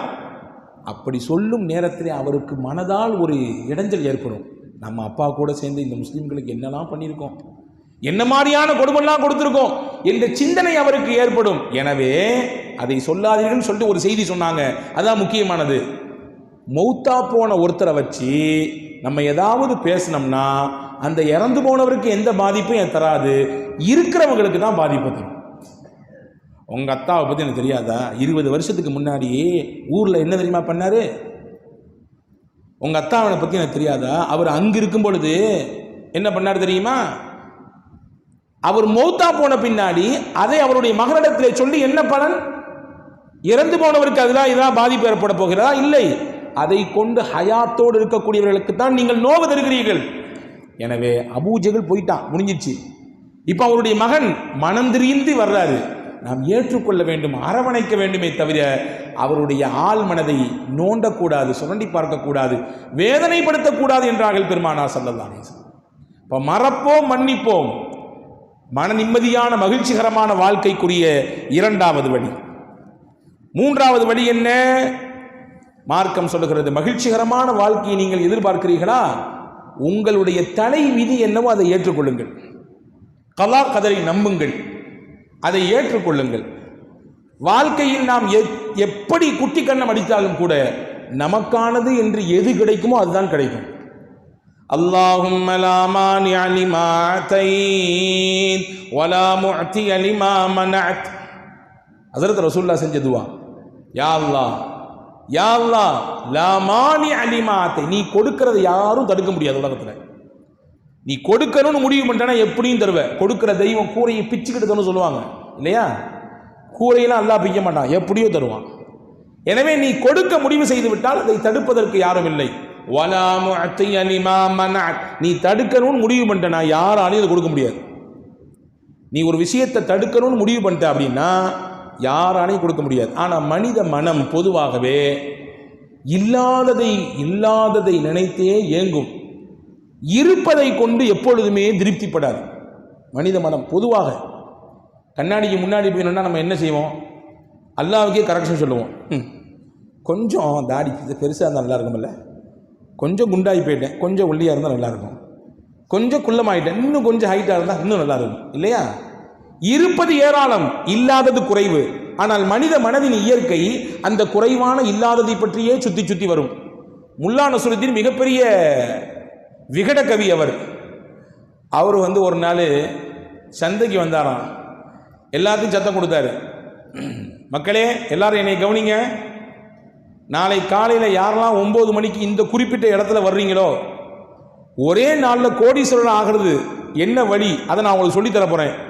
நாளை காலையில் 9 மணிக்கு இந்த குறிப்பிட்ட இடத்துக்கு வந்துடணும் அப்படின்னு சொல்லிட்டு போயிட்டார். மக்கள் நம்பினாங்க, முல்லா ஏதாவது சொன்னால் விவகாரம் முக்கியமான விஷயம் இருக்கும், எனவே எல்லாரும் போயிடலான்னு சொல்லி மறுநாள் காலையில் 9 மணிக்கு அந்த குறிப்பிட்ட இடத்துல கூட்டம் அப்படியே அலை மோதுது. 9 மணி ஆச்சு, 9:01 ஆச்சு, முல்லாவை ஆளை காணோம். எல்லாரும் திரும்பி பார்க்காங்க, முல்லா வாங்க. கடைசியில் முல்லா வந்தார். மெதுவாக வந்து அப்படி ஒரு அந்த அந்த இடத்துலையே உயர்வான ஒரு இடத்துல மேலே ஏறினார். ஏறி இப்படி எல்லாத்தையும் ஒரு பார்வை பார்த்தாரு. பார்த்துட்டு கீழே இறங்கி விறுவிறு நடக்க ஆரம்பிச்சிட்டாரு. எல்லாரும் சத்தம் போட்டாங்க, என்ன முல்லா 9 மணிக்கு வந்தால் ஒரே நாளில் கோடீஸ்வரர் ஆனது வழி என்னன்னு சொல்லன்னு சொன்னீங்களே, நீங்கள் பார்த்துட்டு போகிறீங்க, என்ன விவகாரம் இது அப்படின்னு கேட்டான். முன்னே முல்லா ரொம்ப கேஷுவலாக சொன்னார், இந்த ஊரில் எத்தனை முட்டாள் இருக்கான்னு பார்க்கணுன்னு ஆசைப்பட்டேன், பார்த்துட்டேன் அப்படின்னாரு. இந்த ஊரில் எத்தனை முட்டாள் இருக்கான்னு பார்க்கணுன்னு ஆசைப்பட்டேன், பார்த்துட்டேன், போயிட்டு வரேன்னாரு. நானும் சொல்கிறேன், நீங்களும் நம்பி வர்றீங்களே, எவ்வளோ மடமை இது, எப்படியா முடியும் ஒரு நாளில் கோடீஸ்வரன் ஆகுது? ஒரே நாளில் எப்படி முடியும்? எப்படி சாத்தியம்? யோசிக்க வேண்டாமா? உங்களுக்கு இறைவன் என்ன தந்திருக்கிறானோ அதை கொண்டு நகர்த்து போகலாமே, இல்லாத ஒன்றை நினைத்து ஏன் நீங்க இப்படி அலையறீங்க அப்படின்னு முல்லா கேட்டார் என்பதாக வரலாற்று குறிப்பு இருக்குது. அன்பு சகோதரர்களே, கதிரை ஏற்றுக்கொள்ள வேண்டும். அல்லாஹ் நமக்கு என்ன வைத்திருக்கான் என்பதை நம்ப வேண்டும். பெருமானா சொன்னார்கள், லவ் அன்னக்கும் தத்தவக்கலூன அலல்லாஹி ஹக்க தவக்குலிஹி, அல்லாஹ்வின் மீது நீங்கள் அசைக்க முடியாத நம்பிக்கை வைத்திருந்தால் எதானாலும் எனக்கு கிடைப்பது கிடைக்கும் நிச்சயம், அது எங்கே நான் போனாலும் என்னை விட்டு கை மாறி போகாது என்று நீங்கள் 100% நம்பினீர்கள் என்றால், அந்த 100% நான் ஏன் சொல்றேன்னா, அதில் 1% கூட குறையக்கூடாது. கிடைக்குமா? வந்துடுவாரா? இன்னைக்கு இந்த ப்ராஜெக்ட் முடிஞ்சிருமா? சைன் ஆயிருமா? நம்ம நினைச்ச மாதிரி உண்டான லாபம் இன்னைக்கு கிடைச்சி அந்த ஆயிருமா என்ற கொஸ்டின் கூட வரக்கூடாது. 100% உங்களுக்கானது உங்களுக்கு வரும் என்று நீங்கள் நம்பினால், அல்லாஹ் சொன்னா ல ருஸிக்தும், அல்லாஹ் உங்களுக்கு ரிஸ்க கொடுப்பான். எப்படி கொடுப்பான் தெரியுமா? அதுக்கு ஒரு உதாரணம் சொன்னாங்க அழகா. ரசூலுல்லாஹ் அழகான ஒரு உதாரணம் சொன்னார்கள். கமா துர்ஸகுத் தைர் தகுது ஹிமாசன் வ தரூஹு பிதானா, பறவைகளுக்கு அல்லாஹ் கொடுக்கிற மாதிரி ரிஸ்க் அல்லாஹ் உங்களுக்கு தருவான். பறவைகளுக்கு அல்லாஹ் எப்படி கொடுக்குறான்? பறவைகள் கூட்டை விட்டு கிளம்பும் போது காலியான வயிற்றோடு வெளியே போகுது, மறுபடியும் மாலை கூட்டுக்கு வரும் பொழுது வயிறார நிரம்பி பசியாற்றி விட்டு வருது. கூட்டை விட்டு வெளியே போகும்போது பறவை யோசிக்குமா, இன்னைக்கு மத்தியானம், இன்னைக்கு காலையில் பிரேக்ஃபாஸ்ட்டு இந்த இடத்துல, மத்தியானம் லஞ்சு வந்து இந்த இடத்துல, ஈவினிங் டின்னர் வந்து இங்கே, இடையில ஸ்நாக்ஸ் இங்கே, ஏதாவது யோசிச்சா வெளியே போகுது? படைச்சவனுக்கு தெரியும் அல்லாஹ் கொடுப்பான். படைச்சவனுக்கு தெரியும் நமக்கு என்ன கொடுக்கணும், அல்லாஹ் கொடுப்பான் என்ற நம்பிக்கையில கதிரை நம்பி போகிறது. அல்லாஹ் கொடுக்கிறான், நீங்களும் அவனை அப்படி நம்பினால் பறவைகளுக்கு கொடுப்பதை போன்று கொடுப்பான். பறவைகளுக்கு கொடுப்பதை போன்று கொடுப்பான். அல்லாஹ் கொடுப்பான், நிச்சயம் கொடுப்பான். நம்பினால் கொடுப்பான். நம்பினால் கைவிடப்படார். அல்லாஹ்வின் மீது 100% அவனுடைய கதிரை நம்பினால் ஒருபொழுதும் அல்லாஹ் நம்மை கைவிட மாட்டான். அன்பான சகோதரர்களே, இப்ராஹிம் இப்னு அதுகம் ரலியல்லாஹு அன்ஹு மிகச்சிறந்த இறைநேச பெருமகனார். இப்ராஹிம் இப்னு அதுகம் அரச பரம்பரையில் வந்தவங்க, அவங்க அரசர்களாக இருந்தவர்கள். அப்போ அவங்களுக்கு பொழுதுபோக்கு என்னன்னா, அப்படி காட்டுக்கு போவாங்க, வேட்டையாடுவாங்க, பறவைகளை வந்து அப்படியே அம்புகளை வச்சு அடிப்பாங்க. இப்படி ஒரு நாள் போய்கிட்டு இருக்கும் பொழுது ஒரு ஆச்சரியமான காட்சியை பார்க்குறாங்க இப்ராஹிம் இப்னு அதுகம் ரலியல்லாஹு அன்ஹு. காட்டில் போயிட்டு இருக்கும்போது காட்டினுடைய மையப்பகுதியிலே கை கால் கட்டப்பட்ட ஒரு மனிதர் அப்படி கிடக்கிறார். கையும் கட்டப்பட்டிருக்கு, காலும் கட்டப்பட்டிருக்கு. இவங்க பார்த்த உடனே கொஞ்சம் யோசிக்கிறாங்க, ஒரு இடத்துல நின்னுறாங்க. கை கால் கட்டப்பட்ட மனிதரிடத்திலே திடீரென்று எங்கிருந்தோ ஒரு பறவை வந்தது. அந்த பறவை மிகச்சரியாக தன்னுடைய நாவிலே, வாயிலே, அலகிலே ரொட்டி துண்டு வைத்திருந்தது. கரெக்டாக அந்த மனிதருடைய அந்த தோல் புஜத்தில் போய் நின்று அவருடைய வாய் அவளை பிளந்தவொடனே அந்த கொண்டு வந்த ரொட்டி துண்டை அவர் வாயில் வச்சுது. மறுபடியும் எங்கேயோ பறந்துச்சு, மறுபடியும் இன்னொரு துண்டு ரொட்டி துண்டு எடுத்துட்டு வந்துச்சு, அதே மாதிரி வாயில் வச்சுது. இப்படி 2-3 டைம் எடுத்து கொண்டு வச்சுட்டு போயிடுச்சு. இதை பார்த்தாங்க இப்ராஹிம் அதுகம் ரலியல்லாஹு அன்ஹு. போய் பக்கத்தில் போயிட்டாங்க. அப்போ நீ என்ன கைகாலெலாம் கட்டப்பட்டிருக்கு? அவர் சொன்னார், நான் ஒரு பெரிய வியாபாரி, வியாபாரத்தெல்லாம் முடிச்சுட்டு சரக்கெல்லாம் எடுத்துகிட்டு வழியில் வந்துட்டு இருக்கும் பொழுது நாங்கள் ஒரு டீமாக குழுவாக வந்தோம். என்கிட்ட நிறைய சரக்கு இருந்துச்சு, என்னை பிடிச்சிட்டாங்க கொள்ளையர்கள், கையும் காலையும் கட்டி போட்டாங்க. என் கூட வந்து 2-3 தோழர்கள் என்னை விட்டுட்டு ஓடி போயிட்டாங்க, சரக்கையும் விட்டு போயிட்டாங்க. வந்தவர்கள் சரக்கையெல்லாம் கட்டி எடுத்துக்கொண்டு என்னுடைய கையையும் காலையும் கட்டிவிட்டு என்னை கொல்லணும் தான் தீர்மானிச்சாங்க. ஆனால் அதில் உள்ள யாரோ ஒருத்தன் ஏன் அவனை கொல்லணும், கையெல்லாம் கட்டி போட்டு வாங்க, அப்படி அவன் காய்ந்து கருவாடாகி போகட்டும் என்று சொன்னார். அந்த மாதிரி கையெல்லாம் கட்டி விட்டு போயிட்டாங்க. அப்படியா, எத்தனை நாள் ஆச்சு? 1 வாரம் ஆச்சுன்னாரு. இந்த 1 வாரம் என்ன சாப்பிட்ட, எப்படி நீ வந்து பசியாருன்னு கேட்டாங்க. இப்ராஹிம் பின் அதுஹம் ரலியல்லாஹு இடத்துல அந்த மனிதர் சொன்னார், நீங்கள் கொஞ்ச நேரத்துக்கு முன்னாடி இந்த பார்த்தீங்கல்ல, ஒரு காகம் வந்துச்சா, ஒரு பறவை கரெக்டாக வந்து என் வாயில் சாப்பாடு தந்துச்சா, இதே மாதிரி தான் 1 வாரம் நடந்து கொண்டிருக்கிறது. அல்லாஹ் தந்து கொண்டே இருக்கிறான், அல்லாஹ் தான் தர்றான். இப்ராஹிம் அதுஹம் ரலியல்லாஹு ஒரு கையை காலை அவுத்து விட்டாங்க, அவரை போக சொன்னாங்க. வரலாற்றில் எழுதுகிறார்கள், இப்ராஹிம் அதுஹம் அரசராக இருந்தவர்கள் அங்கிருந்து இறைநேசர்களுடைய பாதையில் நகர்வதற்கு முக்கியமான ஒரு நிகழ்வு இந்த நிகழ்வு தான். அல்லாஹ் கொடுக்க நினைத்தால் எப்படியும் தருவான், அல்லாஹ்வின் கதிரை நம்பினால் எப்படியும் மனிதர்களுக்கு கொண்டு வந்து சேர்ப்பான். அதற்கு இது மிகப்பெரிய சாட்சி, அல்லாஹ் கண்ணே காமிச்சுட்டான் என்பதை பார்த்து அவர்களுடைய வாழ்க்கையினுடைய அந்த தடமே மாறியது. மிகப்பெரிய இறைநேசத்திற்காக மாறினாங்க. எதுக்கு சொல்ல வர்றேன்னா, கதிரை நம்ப வேண்டும், அல்லாஹ் நமக்கானதை தருவான் என்று நம்ப வேண்டும். எது நடந்தாலும் கதிர் ஏற்றுக்கொள்ள வேண்டும். சந்தோஷமா இருந்தாலும் சரிதான், துக்கமாக இருந்தாலும் சரிதான். ஹதீஸில் ஒரு செய்தி வரும் பாருங்க, அல்லாஹ் மலக்குகள்கிட்ட கேட்பான். சில மனிதர்களுக்கு அல்லாஹ் குழந்தையை தருகிறான், அதுவும் கிஃப்ட் தான். சில மனிதர்களுக்கு கொடுத்த குழந்தையை அல்லாஹ் பறித்துக் கொள்கிறான், அதுவும் ஒரு வகையில் சொல்ல போனால் இங்கே சோதனையாக தெரியலாம், ஆனால் அது சுபசோபனம். அது சுபசோபனம். எங்கே சுபசோபனம்? இந்த பிள்ளைங்க அல்லாட்ட போய் நின்று சண்டை போடும், யா அல்லாஹ் என்னைய பெத்தவங்க இவங்க, சின்ன வயசுலயே என்னை நீ அழைச்சிக்கிட்ட, என் பெத்தவங்களை என் கூட நீ சொர்க்கத்துக்கு அனுப்பணும் அப்படின்னு சண்டை போடும். என்னைய பெத்தவங்க இருக்காங்க, அவங்கள விட்டுட்டு நான் வர முடியாது. குர்ஆனில் சொல்கிறான், அக்வாமின் வ அபாரீக வ கஸிம் மின் மஈன் வில்தானும் முஹல்லதூன். சூரா வாக்கியாவில் அல்லாஹ் சொல்கிறான், சின்ன சின்ன சிறுவர்கள் தான் சொர்க்கத்திலே சொர்க்கவாதிகளுக்கு உணவு பரிமாறக்கூடியவர்கள். அந்த சின்ன சின்ன சிறுவர்கள் யாரு? யாரெல்லாம் அல்லாஹ் சின்ன வயதிலேயே அழைத்து கொண்டானோ, சிறு வயதிலேயே அழைத்து கொண்டானோ, அவர்களை சொர்க்கத்தினுடைய அழகானவர்களாக, சொர்க்கத்திலே சொர்க்கவாதிகளுக்கு அங்கும் இங்கும் பரிமாறக்கூடியவர்களாக அல்லாஹ் மாற்றி விடுவான். அவங்க போய் சண்டை போடுவாங்களாம். இப்போ சொல்ல வரக்கூடிய செய்தி என்னன்னா, அல்லாஹ் கொடுப்பதும் கிஃப்ட் தான். கொடுத்ததை எடுத்துட்டாலும் அல்லாஹ் ஏதோ ஒரு சுபசோபனத்துக்காண்டி எடுக்கிறான். ஆனாலும் அல்லாஹ்வுக்கும் இரக்கம் உண்டு தானே.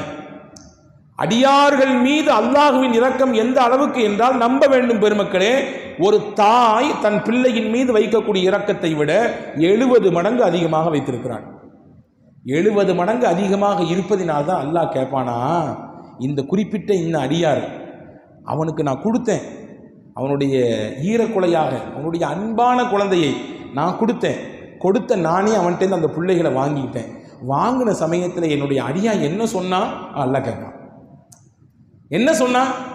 அத்தாவுக்கும் மகனுக்கும் பேச்சுவார்த்தை இல்லை வச்சுக்கங்களேன். மகனை அத்தாவுடைய ஃப்ரெண்டு எங்கேயோ சந்திக்கிறாரு, சந்திச்சு பேசிக்கிறாரு. சந்திச்ச நண்பர் அத்தாவோட சொல்றாரு, இப்போ அவன் பிள்ளையை பார்த்தோமா அந்த ஊர்ல, பேச்சுவார்த்தை இல்லை தான், இருந்தாலும் தாய் அந்த தந்தை என்ற மனதல்லவா, என் பிள்ளை என்ன சொன்னா, நல்லா இருக்காரா, எப்படி இருக்காரு, நிச்சயம் இருக்கும். அல்லாஹ் கேட்பான். அப்படி அவனுக்கு ஒரு சோதனை தான். என்ன சொன்னான் அந்த நேரத்தில், அவன் என்ன சொன்னான்? மலக்குகள் சொன்னார்கள், யா அல்லாஹ் இன்னா லில்லாஹி வ இன்னா இலைஹி ராஜிஊன் என்று சொன்னான். உன்னை புகழ்ந்தான், கொடுத்தவன் அவன், அல்லாஹ்வுடைய முடிவு அவனை எடுத்துக்கொண்டான் என்று அவன் சொன்னான். அப்படியா சொன்னான்? அவ்வளவு சோதனையிலும் அவ்வளவு கஷ்டத்திலையும் அவ்வளவு இழப்பையும் தாங்கி கொண்டு மனசுல போட்டு புதைச்சி வச்சுக்கிட்டு என்னைய புகழ்ந்து இன்னா லில்லாஹ் சொன்னானா? இன்னா லில்லாஹி வ இன்னா இலைஹி ராஜிஊன் சொன்னானா? சொன்ன ஒன்று அல்லாஹ் அந்த கதிரை நம்பியதற்கு அல்லாஹ் கொடுக்கிற கூலியை பாருங்கள். நான் ஆரம்பத்தில் சொன்னேன், அல்லாஹ் அடியார்கள் மீது 70 மடங்கு பாசம் உள்ளவன். இப்னு லி அப்தி ஹாதா பைத்தன் ஃபில் ஜன்னah வ சம்மூஹு பைத்தல் ஹம்த். என்னுடைய இந்த அடியானுக்கான சொர்க்கத்தில் ஒரு மாளிகை கட்டுங்கப்பா, ஒரு பிரம்மாண்டமான மாளிகையை கட்டி விடுங்கள். அந்த மாளிகைக்கு பைத்துல் ஹம்துன்னு பேர் வைங்க. ஏன்னா அவ்வளவு சோதனையிலும் இது கதிர், இதுதான் தலைவிதி என்று ஏற்றுக்கொண்டு பொறுமையாக இருந்து, பொறுமையோடு இருந்து அவன் இன்னா லில்லாஹ் சொன்னான் தானே, அதற்காக வேண்டி அவனுக்கு கொடுக்கக்கூடிய கூலி சொர்க்கத்தின் மாளிகை. மாளிகைக்கு பைத்துல் ஹம்துன்னு பேர் வைக்கணும். ஹம்துனா புகழுக்குரிய வீடு. அவன் புகழ்ந்ததினாலே அல்லாஹ் அவனுக்கு தரக்கூடிய கூலி சொர்க்கத்திலே பைத்துல் ஹம்தை அல்லாஹ் தருகிறான். எதற்கு என்றால், நான் இதை எதற்கு சொல்கிறேன் என்றால், கதிரை ஏற்றுக்கொள்கிற பொழுது தானாக அல்லாஹ் மகிழ்ச்சியை தருவான். கதிரை ஏற்றுக்கொள்ள வேண்டும். நமக்கு என்ன தலைவிதியோ அதை ஏற்றுக்கொள்ள வேண்டும். ஏற்றுக்கொண்டார்கள். நான் கூட இந்த நாட்களினுடைய இடையிலே ஒரு நிகழ்ச்சியை சொன்னேன். உம்மு சலமா ரதியல்லாஹு தஆலா அன்ஹா, அபூ சலமா ரதியல்லாஹு தஆலா அன்ஹா, ரெண்டு பேரும் அப்படி ஒரு முன்மாதிரியான கணவன் மனைவி. கணவன் மனைவிக்கு ஒரு ரோல் மாடல் பார்க்கணும். சஹாபாக்கள் அபூ தல்ஹா அபூ சலமா உம்மு சலமாவை பார்க்கலாம். அவ்வளவு அந்யோன்யம். ரெண்டு பேரும் பேசிக்கிட்டாங்களாம் ஒரு நாள்.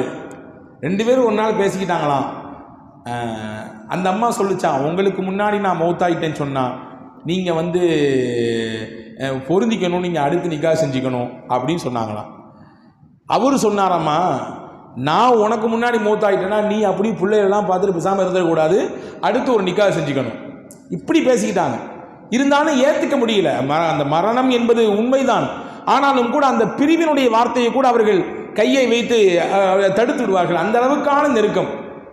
ரசூல் ஸல்லல்லாஹு அலைஹி வஸல்லம் பாராட்டியிருக்காங்க அந்த தம்பதிகளை. உஹது யுத்த களத்தில் தான் அவருக்கு காயம் ஏற்பட்டுச்சு. அந்த காயமே கடைசியில் பெரிதாகி கடத்தில் மௌத்தானார். அதுவே அவருக்கு மரணத்தை கொடுத்தது. ஆனால் அந்த அபூ சலமா தன்னுடைய மனைவிக்கு ரசூலுல்லாஹ்ட்டேருந்து வாங்கிட்டு வந்து ஒரு செய்தியை சொல்லி கொடுத்திருந்தார். இன்னைக்கு எத்தனையோ பல விஷயங்களை இந்த 12 நாட்கள் அல்லாஹ்வின் பேரெல்லாம் நமக்கு கேட்டிருக்கோம். கேட்டது இங்கிட்டு வாங்கி அங்கிட்டு போயிடக்கூடாது இல்லையா? பொதுவாகவே நம்ம பேசிக்கிறது.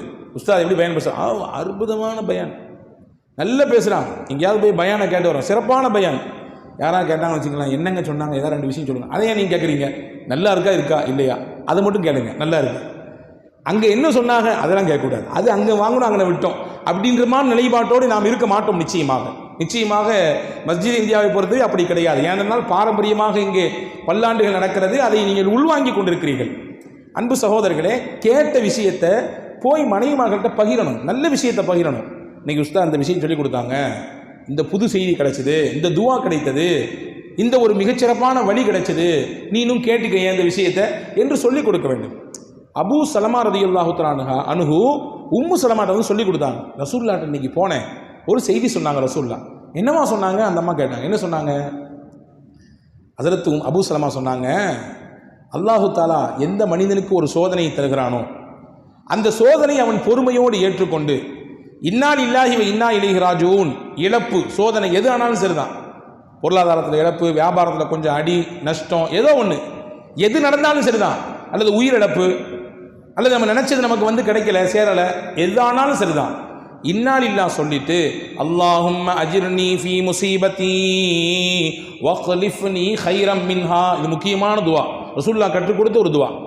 அல்லாஹும்ம அஜிர்னி ஃபீ முஸீபதி வக்லிஃப்னி கைரம் மின்ஹா. வாழ்க்கையில் நிச்சயமாக நமக்கு தேவைப்படும் இந்த துவா. மனனம் செய்ய வேண்டிய துவா இது.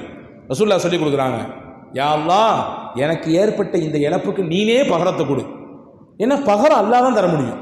அல்லாஹ்வை தவிர்த்து உலகத்தில் இழப்புக்கு ஈடு யாராலும் செய்ய முடியாது இல்லையா? நீனே இதற்கு இழப்புக்கு ஈடு இணையாக நீனே பகரத்தை கொடு. மட்டுமல்ல, இந்த இழப்புக்கு இதை நான் தாங்கிக்கிறேன், அதுக்கு நீ தான் கூலியும் தரணும், இதற்கு நீ தான் கூலியும் கொடுக்கணும், நான் இழந்ததை விட சிறந்த பகரத்தையும் நீ தான் தரணும். 2 கோரிக்கையை அல்லாஹ்ட்ட வைக்கிறாங்க. இதை சொல்லி கொடுத்தாங்கம்மா அப்படின்னு சொல்லி அபூ சலமா உம்மு சலமாட்ட சொல்லி கொடுத்துட்றாங்க. கொஞ்ச நாள் கழியுது, அபூ சலமா வஃபாத் ஆயிட்டாங்க. வஃபாத்தான உடனே உம்மு சலமா ரலியல்லாஹுக்கு இந்த துவா தான் ஞாபகத்துக்கு வந்துச்சு. அவ கணவர் சொல்லி கொடுத்த விஷயம் ஞாபகத்துக்கு வந்துச்சு. ஞாபகத்துக்கு வந்தவுடன் இந்த துவாவை படித்தாங்க. ஹஸரத் உம்மு சலமா ரலியல்லாஹு தஆலா அன்ஹா, அல்லாஹும்ம அஜிர்னி ஃபீ முஸீபதி வக்லிஃப்னி கைரம் மின்ஹா. யா அல்லாஹ், இது எனக்கு மிகப்பெரிய இழப்பு தான். அபூ சலமாவும் எனக்குமான வாழ்க்கை எவ்வளவு முன்னுதாரணமான வாழ்க்கை, அவருக்கும் எனக்கும் எவ்வளவு விட்டு கொடுத்தல், எவ்வளவு அனுசரித்தல், எவ்வளவு அந்யோன்யம், எவ்வளவு பாசம் பரிவு உண்டு. ஆனால் அந்த கணவர் உயிருக்கு உயிராக இருந்தவர் இப்பொழுது என்னோடு இல்லை, இதோ என்னை விட்டு பிரிந்து விட்டார், அவருக்கு உலக வாழ்க்கை முடிந்து விட்டது. ஆனால் இது ஒரு இழப்பு, எனக்கு சோதனை தான், இந்த இழப்புக்கு நீ தான் கூலி தரணும் எனக்கு. ரசூல் சொல்லியிருக்காங்க, அந்த துவாவை நான் படிக்கிறேன், வக்லிஃப்னி கைரம் மின்ஹா, இவரை விட சிறந்த பகரத்தை எனக்கு நீ கொடு அல்லான்னு சொல்லி கேட்குறாங்க. சொல்லிட்டு அவங்களால பொறுக்க முடியல, அழுதுறாங்க. அப்படி குலுங்கி அழுது சொல்றாங்க, ஐயுர் ரஜுலி கைரம் மின் நபி சலமா, அபூ சலமாவை விட யாரு எனக்கு மிகச்சிறந்த பகரமாக கிடைக்க முடியும்? அபூசலமா மாதிரி ஒரு கணவன் கிடைக்க முடியுமா, அவரை மாதிரி ஒரு துணை கிடைக்குமா அப்படின்னு சொல்லி அவங்க ஏக்கத்தோடி சொல்றாங்க. இருந்தாலும் பொருந்திக்கிறாங்க. கதிர் அவ்வளவுதான். மௌத்து ஹயாத்தை தடுக்க முடியுமா? யாரால தடுக்க முடியும் மௌத்து ஹயாத்தை? முடியாது. கதிர் ஏற்றுக்கொள்கிறேன், ரசூல் சொன்னதை நம்புகிறேன், நிச்சயமா அல்லாஹ் நீ தருவேன் ஏத்துக்கிறேன்னு சொல்லி நம்பினாங்க, துவா ஓதுனாங்க. அந்த பெண்மணி கதிரை நம்பி நாயகத்தின் வார்த்தையின் மீது இருந்த நம்பிக்கையில் அவர்கள் படித்ததினாலே அல்லாஹ் அவர்களை விட சிறந்த பகரத்தை கொடுத்தான். அபூ சலமாவுக்கு வாக்கப்பட்ட உம்மு சலமா ரலியல்லாஹு தஆலா அன்ஹா அபூ சலமாவின் மரணத்திற்கு பிறகு முஹம்மது ரசூலுல்லாஹ் நிக்காஹ் செய்து கொண்டார்கள். அபூ சலமாவோட முஹம்மது ரசூலுல்லாஹ் சிறப்பு தானே? அதை விட சிறப்பு உண்டா உலகத்தில்? நாயகத்தை விட சிறந்தவர் உலகத்தில் உண்டா? அபூ சலமாவை விட சிறந்த பகரத்தை எனக்கு கொடு என்ன அந்த அம்மா கேட்டாங்க, நம்பி கேட்டாங்க, அல்லாஹ் கொடுத்தான். அன்பு சகோதரர்களே, நாம் கதிரை நம்ப வேண்டும். நமக்குரிய கதிர் என்ன அதை நம்பணும், கலாவை நம்பணும். நம்பினா நிச்சயமாக மகிழ்ச்சிகரமான வாழ்க்கையை அல்லாஹ் நமக்கு தருவான்.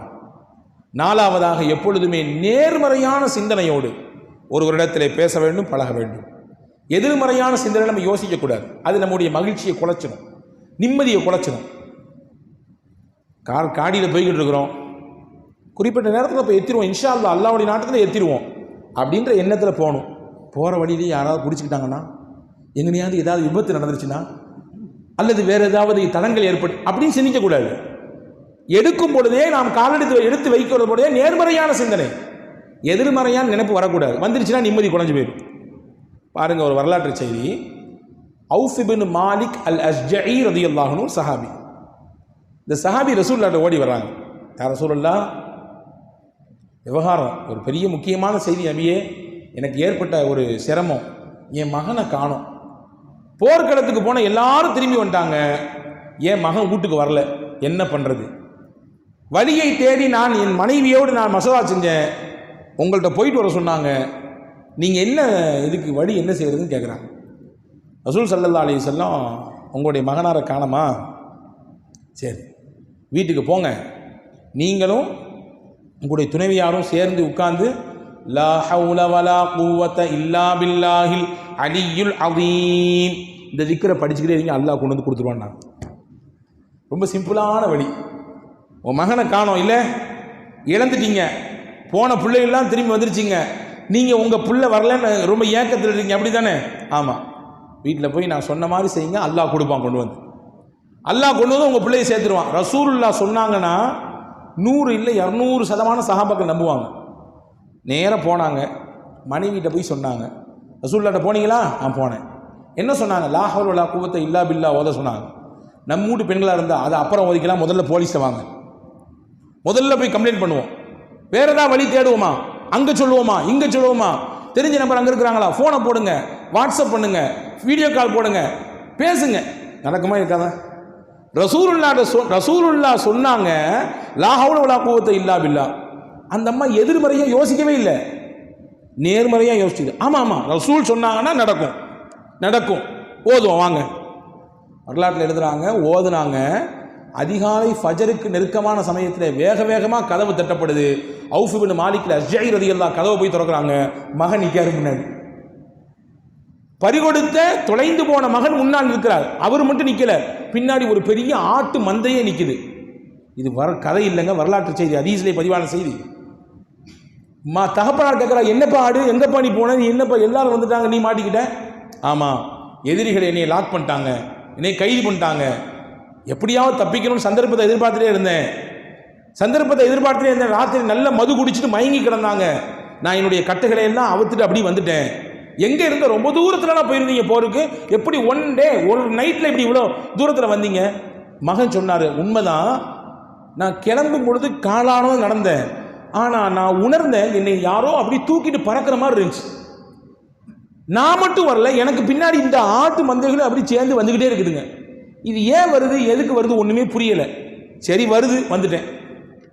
சரி நம்மள நடந்துச்சு, வந்தவர் லாபம், வாப்பா நீனும் வா, அதை மந்தையில் கட்டி போடு, பார்த்துக்கலாம், அடுத்து பார்த்துக்கலான்னு இருப்போம். அவர் சஹாபி ரசூலுல்லாஹ்ட்ட போயிட்டார், அந்த ஆட்டு மந்தைகள்லாம் கூப்பிட்டு போயிட்டார். போய் சொன்னார், யார் ரசூலுல்லாஹ் அந்த மாதிரி கதையை கேட்டிங்களா, பையன் கிடச்சிட்டாரு, ரொம்ப சந்தோஷம், நீங்கள் சொன்னதை ஓதனும் கிடச்சிட்டாரு. ஆனால் ஒரே ஒரு சந்தேகம், பின்னாடி ஆடுகள்லாம் வந்திருக்குது, இது என்னமோ அவர் சொல்கிறாரு கதை அதுவாக வந்துச்சுன்னு சொல்லி என்ன பண்ணுறது ஏது பண்ணுறது, இது ஹலாலா ஹராமா, நாங்கள் கை வைக்கலாமா கூடாதா, தெளிவு கேட்டாங்க. இன்னைக்கு நம்ம தெளிவு கேட்கறதே இல்லை. நான் தான் இடையே சொன்னேன், நமக்கு ஏதாவது ஒரு சந்தேகம்னா இமாம்கள்கிட்ட போய் கேட்கறத விட கூகுள் இமாம்கிட்ட தான் ஃபர்ஸ்ட் கேட்குறோம். இமாம் கூகுள் ஏதாவது சொன்னாங்கன்னா உடனே ஏற்றுக்குவோம். இமாம் கூகுள் நோன்னு சொன்னால் நம்ம நோன்னு சொல்லிடுவோம். அன்பு சகோதரர்களே, ஃபஸ்அலு அஹ்ல திக்ர் என்றால் ஞானமுடையவர்கள் பண்டிதர்களிடத்திலே கேளுங்கள் உங்களுக்கு தெரியவில்லை என்றால். இதுதான் கட்டளை, குர்ஆனின் கட்டளை இதுதான். ரசூலுல்லாஹ்ட்ட கேட்டாங்க இது சரிதானா ஹலாலா ஹராமான்னு.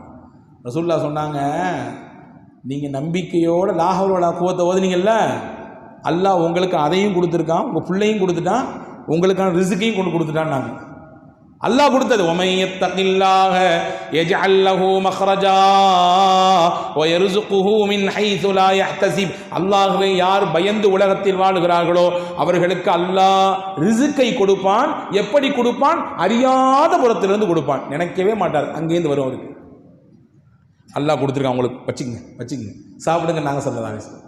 அன்பு சகோதரர்களே, இங்கே நமக்கு செய்தி என்னன்னா, அவுஃப் பின் மாலிக் அஸ்ஜஇயும் அவருடைய துணைவியாரும் இதை எதிர்மறையாக யோசிக்கல. அந்த அது எப்படி ஒத்த வார்த்தை எப்படி கொண்டு அறிவை கொண்டு யோசிக்கவில்லை, எதிர்மறையாக யோசிக்கவில்லை, நேர்மறையாக பார்த்தார்கள். அல்லாஹ் அவர்களுக்கு மகிழ்ச்சியை கொடுத்தான். எனவே அன்பு சகோதரர்களின் நேர்மறையான சிந்தனை. அதே மாதிரி மகிழ்ச்சிகரமான வாழ்க்கைக்கு முக்கியமான ஒரு விஷயம் என்ன தெரியுமா? நம்ம பிறருக்கு மகிழ்ச்சியை கொடுப்பவராக இருக்க வேண்டும். கொடுத்தோன்னா அல்லாஹ் நமக்கு மகிழ்ச்சியை தருவான். நம்ம பிறருக்கு சந்தோஷத்தை தரணும். ரசூலுல்லாஹ் சஹாபாக்கள் கேட்டாங்க, ஐயுல் அமாலி அஹப்பு இலல்லாஹ், அல்லாஹ்வுக்கு எந்த விஷயம் ரொம்ப பிடிக்கும்னு கேட்டாங்க. அல்லாஹ்வுக்கு எந்த விஷயம் ரொம்ப பிடிக்கும்னு கேட்டாங்க. ரசூலுல்லாஹ் சொன்னாங்க, சுரூருன் துதுகிலுஹு அலா கல்வி முஸ்லிமின், ஒரு முஸ்லிமினுடைய உள்ளத்தில் சந்தோஷத்துக்கு நீங்கள் காரணமாக இருக்கணும். அது அல்லாஹ்வுக்கு ரொம்ப பிடிக்கும். அந்த விஷயம் அல்லாஹ்வுக்கு ரொம்ப பிடிக்கும். தொழுகையை சொல்லியிருக்கலாம், நோன்பு சொல்லியிருக்கலாம், இன்னொரு விஷயங்கள் இருக்குது, எத்தனையோ இருக்குது. அதெல்லாம் அதனுடைய இடத்துல சிறப்பானது. ரசூலுல்லாஹ் இவருடைய கேள்வியை உள்வாங்கிட்டு சொன்னாங்க, ஒரு மனிதனின் மகிழ்ச்சிக்கு நீ காரணமாக இரு, அது அல்லாஹ்வுக்கு ரொம்ப பிடிக்கும்னாங்க. ஒன்று தெரியுமா? ஹதீஸிலே வந்திருக்கிறது, ஒருவரை நீங்கள் சந்தோஷப்படுத்தினால் அதற்கு பகரமாக அல்லாஹ் ஒரு மலக்கை நியமிக்கிறான். அந்த மலக்கு உங்களோட இருப்பார். எதுவரை இருப்பார் தெரியுமா?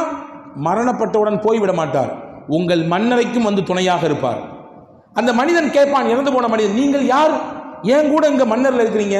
நானா? நீ நிறைய பேரை சந்தோஷப்படுத்தினல்ல, அந்த சந்தோஷத்தின் மொத்த உருவம் தான் நான். அல்லாஹ் உன்னை பாதுகாப்பாக, உனக்கு ஆறுதலாக, உனக்கு பக்கபலமாக என்னை வைத்திருக்கிறான். நன்றாக உறங்கு, உனக்கு எந்த தொந்தரவும் கிடையாது, உனக்கு எந்த பாதிப்பும் கிடையாது, உனக்கு எந்த பயமும் கிடையாது, நீ நிம்மதியாக ரெஸ்ட் எடு என்று அந்த மலக்கு உட்கார்ந்து ஆறுதல் சொல்லுவார். அந்த மலக்கு யாரு? நாம் கொடுத்த சந்தோஷம்.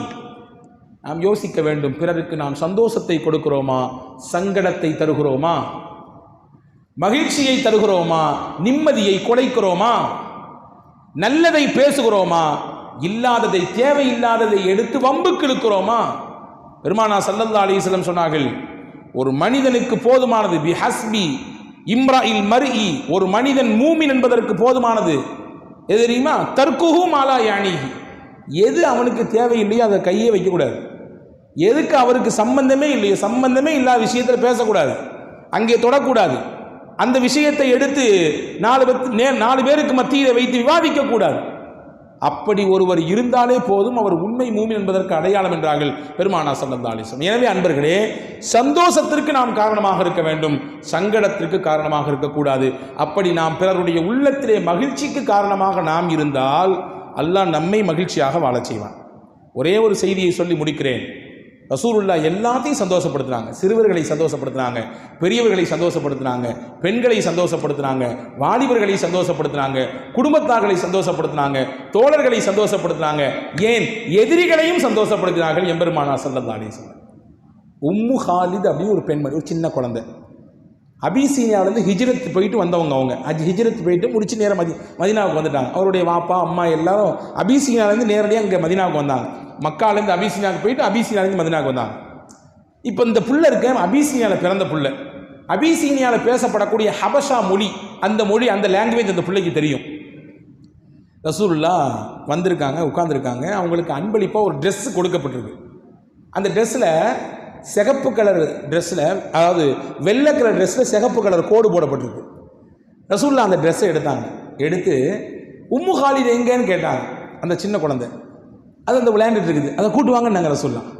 அந்த குழந்தையை கூட்டு வந்து தான் மடியில் உட்கார வச்சு தானாக அந்த பிள்ளைக்கு அந்த ட்ரெஸ்ஸை போட்டு விட்டு, பார்த்தியா சிகப்பு கோடு கோடு கோடு என்று அந்த பிள்ளை இடத்துல அப்படியே அன்பாக பேசிகிட்டு இருந்தாங்க. ஹதீஸில் வருது, அந்த பொதுவாகவே புது ட்ரெஸ்ஸு பிள்ளைகளுக்கு பிடிக்கும். புது ட்ரெஸ்ஸு ரொம்ப பிடிக்கும் பிள்ளைகளுக்கு இல்லையா? நம்ம ஒரு காலம் இருந்துச்சு பெருநாட்களுக்கு மட்டும்தான் ட்ரெஸ்ஸு.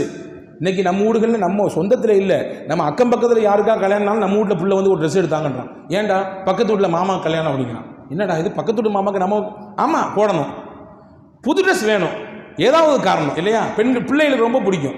இப்போ அந்த புது ட்ரெஸ் போடணும், அந்த பிள்ளைகளுக்கு, அந்த பிள்ளைக்கு மகிழ்ச்சியை பார்க்கணும், ஆனந்தத்தை பார்க்கணும். ரசூலுல்லாஹ் வேற கையில் மடியில் ஏஞ்சி வச்சுட்டு அப்படியே ஒன்று ஒன்றா சொல்லி கொடுக்குறாங்க. சொல்லிட்டு சொன்னாங்க அந்த பிள்ளைகிட்ட, அந்த பிள்ளையினுடைய பாஷையில் சொன்னாங்க சனா சனா அப்படின்னாங்க. இது வந்து ஒரு ஹபஷாவில் பேசப்படக்கூடிய பேச்சு, அந்த மொழி. இங்கே தமிழும் பேசுகிறோம், மலாயும் பேசுகிறோம் இல்லையா? இதை மாதிரி இங்கே ஹஜ்ரத் ரசூலுல்லாஹ் அரபு மொழி பேசக்கூடியவர்கள் ஹபஷா நாட்டுடைய மொழி எடுத்து அந்த பிள்ளை இருப்பாங்க. சனா சனா சனானா ஹசனா, ஹசனானா ரொம்ப அழகாக இருக்குதுமா, ரொம்ப சூப்பராக இருக்கு உனக்கு, அப்படியே தேவதை மாதிரி இருக்கு நீ அப்படின்ற மாதிரியான அர்த்தத்தை கொண்டது. இதை கேட்ட உடனே அந்த பிள்ளைக்கு தலையும் புரியலை காலும் புரியலை, சந்தோஷத்தை பார்க்கணும், அப்படியே மகிழ்ச்சியாக எஞ்சி போய் தன்னுடைய வாப்பா அபுல் ஆசடத்தில் போய் அந்த ட்ரெஸ் அப்படி காமிக்குது, என் ட்ரெஸ்ஸு ரசூலுல்லாஹ் கொடுத்துருக்காங்க எனக்கு, நபி போட்டு விட்டாங்கன்னு சொல்லி. ரசூலுல்லாஹ் இதை பார்த்துக்கிட்டே அப்படியே சந்தோஷமாக உட்காந்துருந்தாங்க. அன்பர்களே, சிறு குழந்தையானாலும் சரி, பெரியவர்களானாலும் சரி, இளைஞர்கள் பெண்கள் எல்லாத்துக்கும் ஒருவர் சந்தோஷத்தை கொடுக்கக்கூடியவராக இருந்தால் அல்லாஹ் தானாக நிம்மதியை, மகிழ்ச்சியை, சந்தோஷத்தை அவருக்கு கொண்டு வந்து சேர்ப்பான். எனவே நான் மேலே சொன்ன இந்த விஷயங்கள் எல்லாம் பூமான் நபி ஸல்லல்லாஹு அலைஹி வஸல்லம் அன்னவர்கள் மகிழ்ச்சிகரமான வாழ்க்கைக்கு நமக்கு காட்டித்தரக்கூடிய சில வழிகள் இன்னும் எக்கச்சக்கமாக இருக்குது. ஆனால் நேரத்தை கருத்தில் கொண்டு நாம் இத்துடன் நிறைவு செய்வோம். வல்ல அல்லாஹ்விடத்திலே மனதார துவா செய்வோம். இந்த புனிதம் நிறைந்த இந்த பாரம்பரியமிக்க கிட்டத்தட்ட 150 ஆண்டுகளுக்கு மேலாக மிகச்சிறப்பாக இயங்கி வரக்கூடிய மஸ்ஜித் அடையாளம், கோலாலம்பூருடைய அடையாளமாக இருக்கிற இந்த மஸ்ஜிதை இந்தியாவிலே வல்ல அல்லாஹ் இந்த ஆண்டு தொடர்ச்சியாக 12 நாட்கள் உங்களை எல்லாம் சந்திப்பதற்கும், உங்களோடு அல்லாஹ் நமக்கு கொடுத்த சின்ன அறிவை கொண்டு, அல்லாஹ் கொடுத்த கல்வியை கொண்டு உங்களிடத்திலே பேசுவதற்குரிய வாய்ப்பையும் அல்லாஹ் தந்தான். இந்த நிகழ்ச்சியை பாரம்பரியமாக நடத்தக்கூடிய ஜமாத்தார்கள், குறிப்பாக இந்த மஸ்ஜிதினுடைய போற்றுதலுக்குரிய நிர்வாக பெருமக்கள், இதற்கு பக்கபலமாக இருக்கக்கூடிய ஜமாத்தார்கள், ஊர் மக்கள், இமாம்கள், இங்கே பணி செய்யக்கூடிய ஊழியர்கள், உங்கள் யாவருக்கும் வல்ல அல்லாஹ் இரட்டிப்பான மகிழ்ச்சியை தந்தல் புரிவானாக. இந்த நிகழ்ச்சியிலே மௌலுது ரசூலிலே அசரிலிருந்து இஷா வரை இல்லை, இஷாவையும் தாண்டி 10 மணி வரை தொடர்ச்சியாக இங்கே பல மக்கள் கலந்து கொண்டு சிறப்பு செய்திருக்கிறார்கள். ஆண்கள் பெண்கள் என்று எந்த வேற்று வித்தியாசமும் இல்லாமல் எல்லாருக்கும் அல்லாஹ் ஈருலகத்துடைய நற்பாகியங்களை நிறைவாக தந்தல் புரிவானாக. சஹீ சலாமத்துடன் கூடிய வாழ்வை அல்லாஹ் நசீபாக்குவானாக. நோய் நொடி இல்லாமல், நொம்பலங்கள் இல்லாமல் ஆஃபியத்தான் நல்வாழ்வை உங்களுக்கும் எனக்கும் எல்லா மக்களுக்கும் வல்ல அல்லாஹ் தந்த அருள் புரிவானாக. பூமான் நபி ஸல்லல்லாஹு அலைஹி வஸல்லம் அவர்கள் மீது இருக்கக்கூடிய முஹப்பத்தில் தான் நாம் இந்த மாதிரியான காரியங்களில் ஈடுபட்டோம். அந்த முஹப்பத்தை அல்லாஹ் நமக்கு வாஜிபாக்கி தருவானாக. நம்முடைய மௌத்தின் சமயத்திலே பெருமானா ஸல்லல்லாஹு அலைஹி வஸல்லம் அன்னவர்கள் மீது ஈமான் கொண்டிருக்கக்கூடிய நிலையிலே அல்லாஹ்வின் பெயரை சொல்லி, அருமை நாயகன் ஸல்லல்லாஹு அலைஹி வஸல்லம் பெயரை சொல்லி நம்முடைய ரூஹ் பிரிவதற்கு அல்லாஹ் தௌஃபீக்கை தருவானாக. வாழும் காலம் வரை நிறைவான ஆரோக்கியத்தை நசீபாக்குவானாக. நோய் நொடி இல்லாத வாழ்வை தருவானாக. கடன் இல்லாமல் அல்லாஹ் நம்மை காப்பாற்றுவானாக.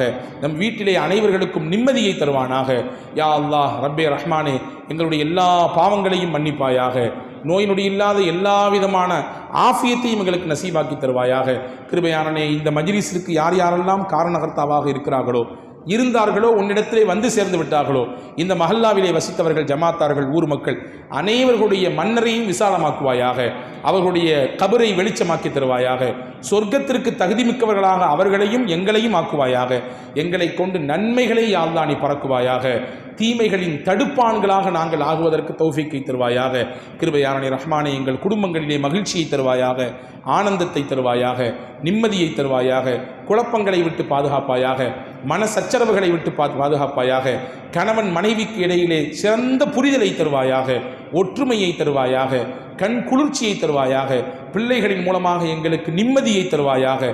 பேரையும் புகழையும் தருவாயாக. ஒழுங்கீனமாக எங்கள் பிள்ளைகள் மாறிப்போய் விடாமல், திசை மாறிப்போய் விடாமல் பாதுகாப்பாயாக. எங்கள் வாலிபர்கள் பாதுகாப்பாயாக. எங்கள் இளைய பெண்களை பாதுகாப்பாயாக. அவர்களின் ஈமானை பாதுகாப்பாயாக. அவர்களின் கற்புகளை பாதுகாப்பாயாக. யா அல்லாஹ் அவர்களின் ஒழுக்கங்களை பாதுகாப்பாயாக. கிருபையாளனே ரஹ்மானே, வாழும் காலம் வரை சதாவும் உன்னை நினைத்து தொழுது நின்று வணங்கி வழிபடக்கூடிய தௌஃபீக்கை ரப்பே எங்களுக்கும் எங்கள் சந்ததிகளுக்கும் தருவாயாக. எங்களை தொழுகையாளிகளாக ஆக்கியதை போன்று ரப்பே எங்கள் சந்ததிகளையும் தொழுகையாளிகளாக ஆக்குவாயாக.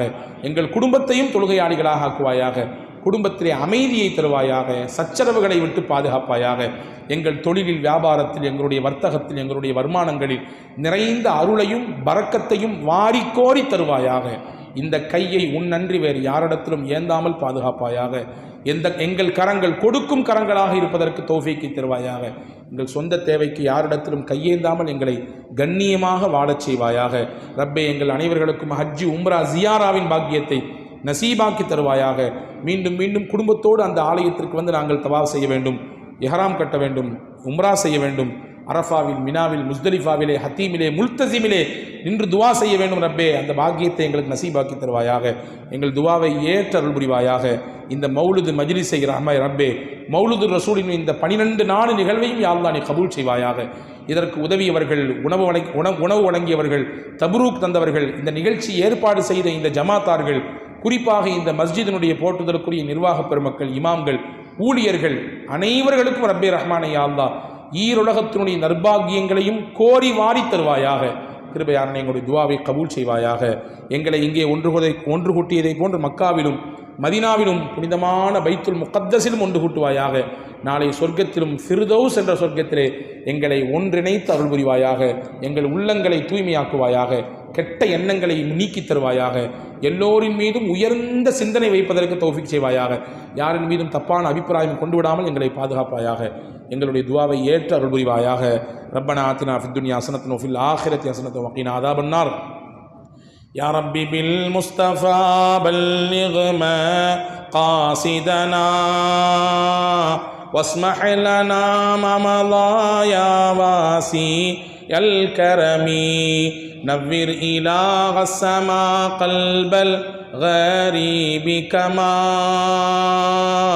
نورت قلب إمام الناس غزالي يا ربي أعط لنا علما وفهما كما أعطيت يا ربنا للشيخ غزالي مولاي صل وسلم دائما أبدا على حبيبك خير الخلق كلهم وصلى الله تعالى وسلم وبارك على سيدنا محمد وعلى آله وصحابه أجمعين والحمد لله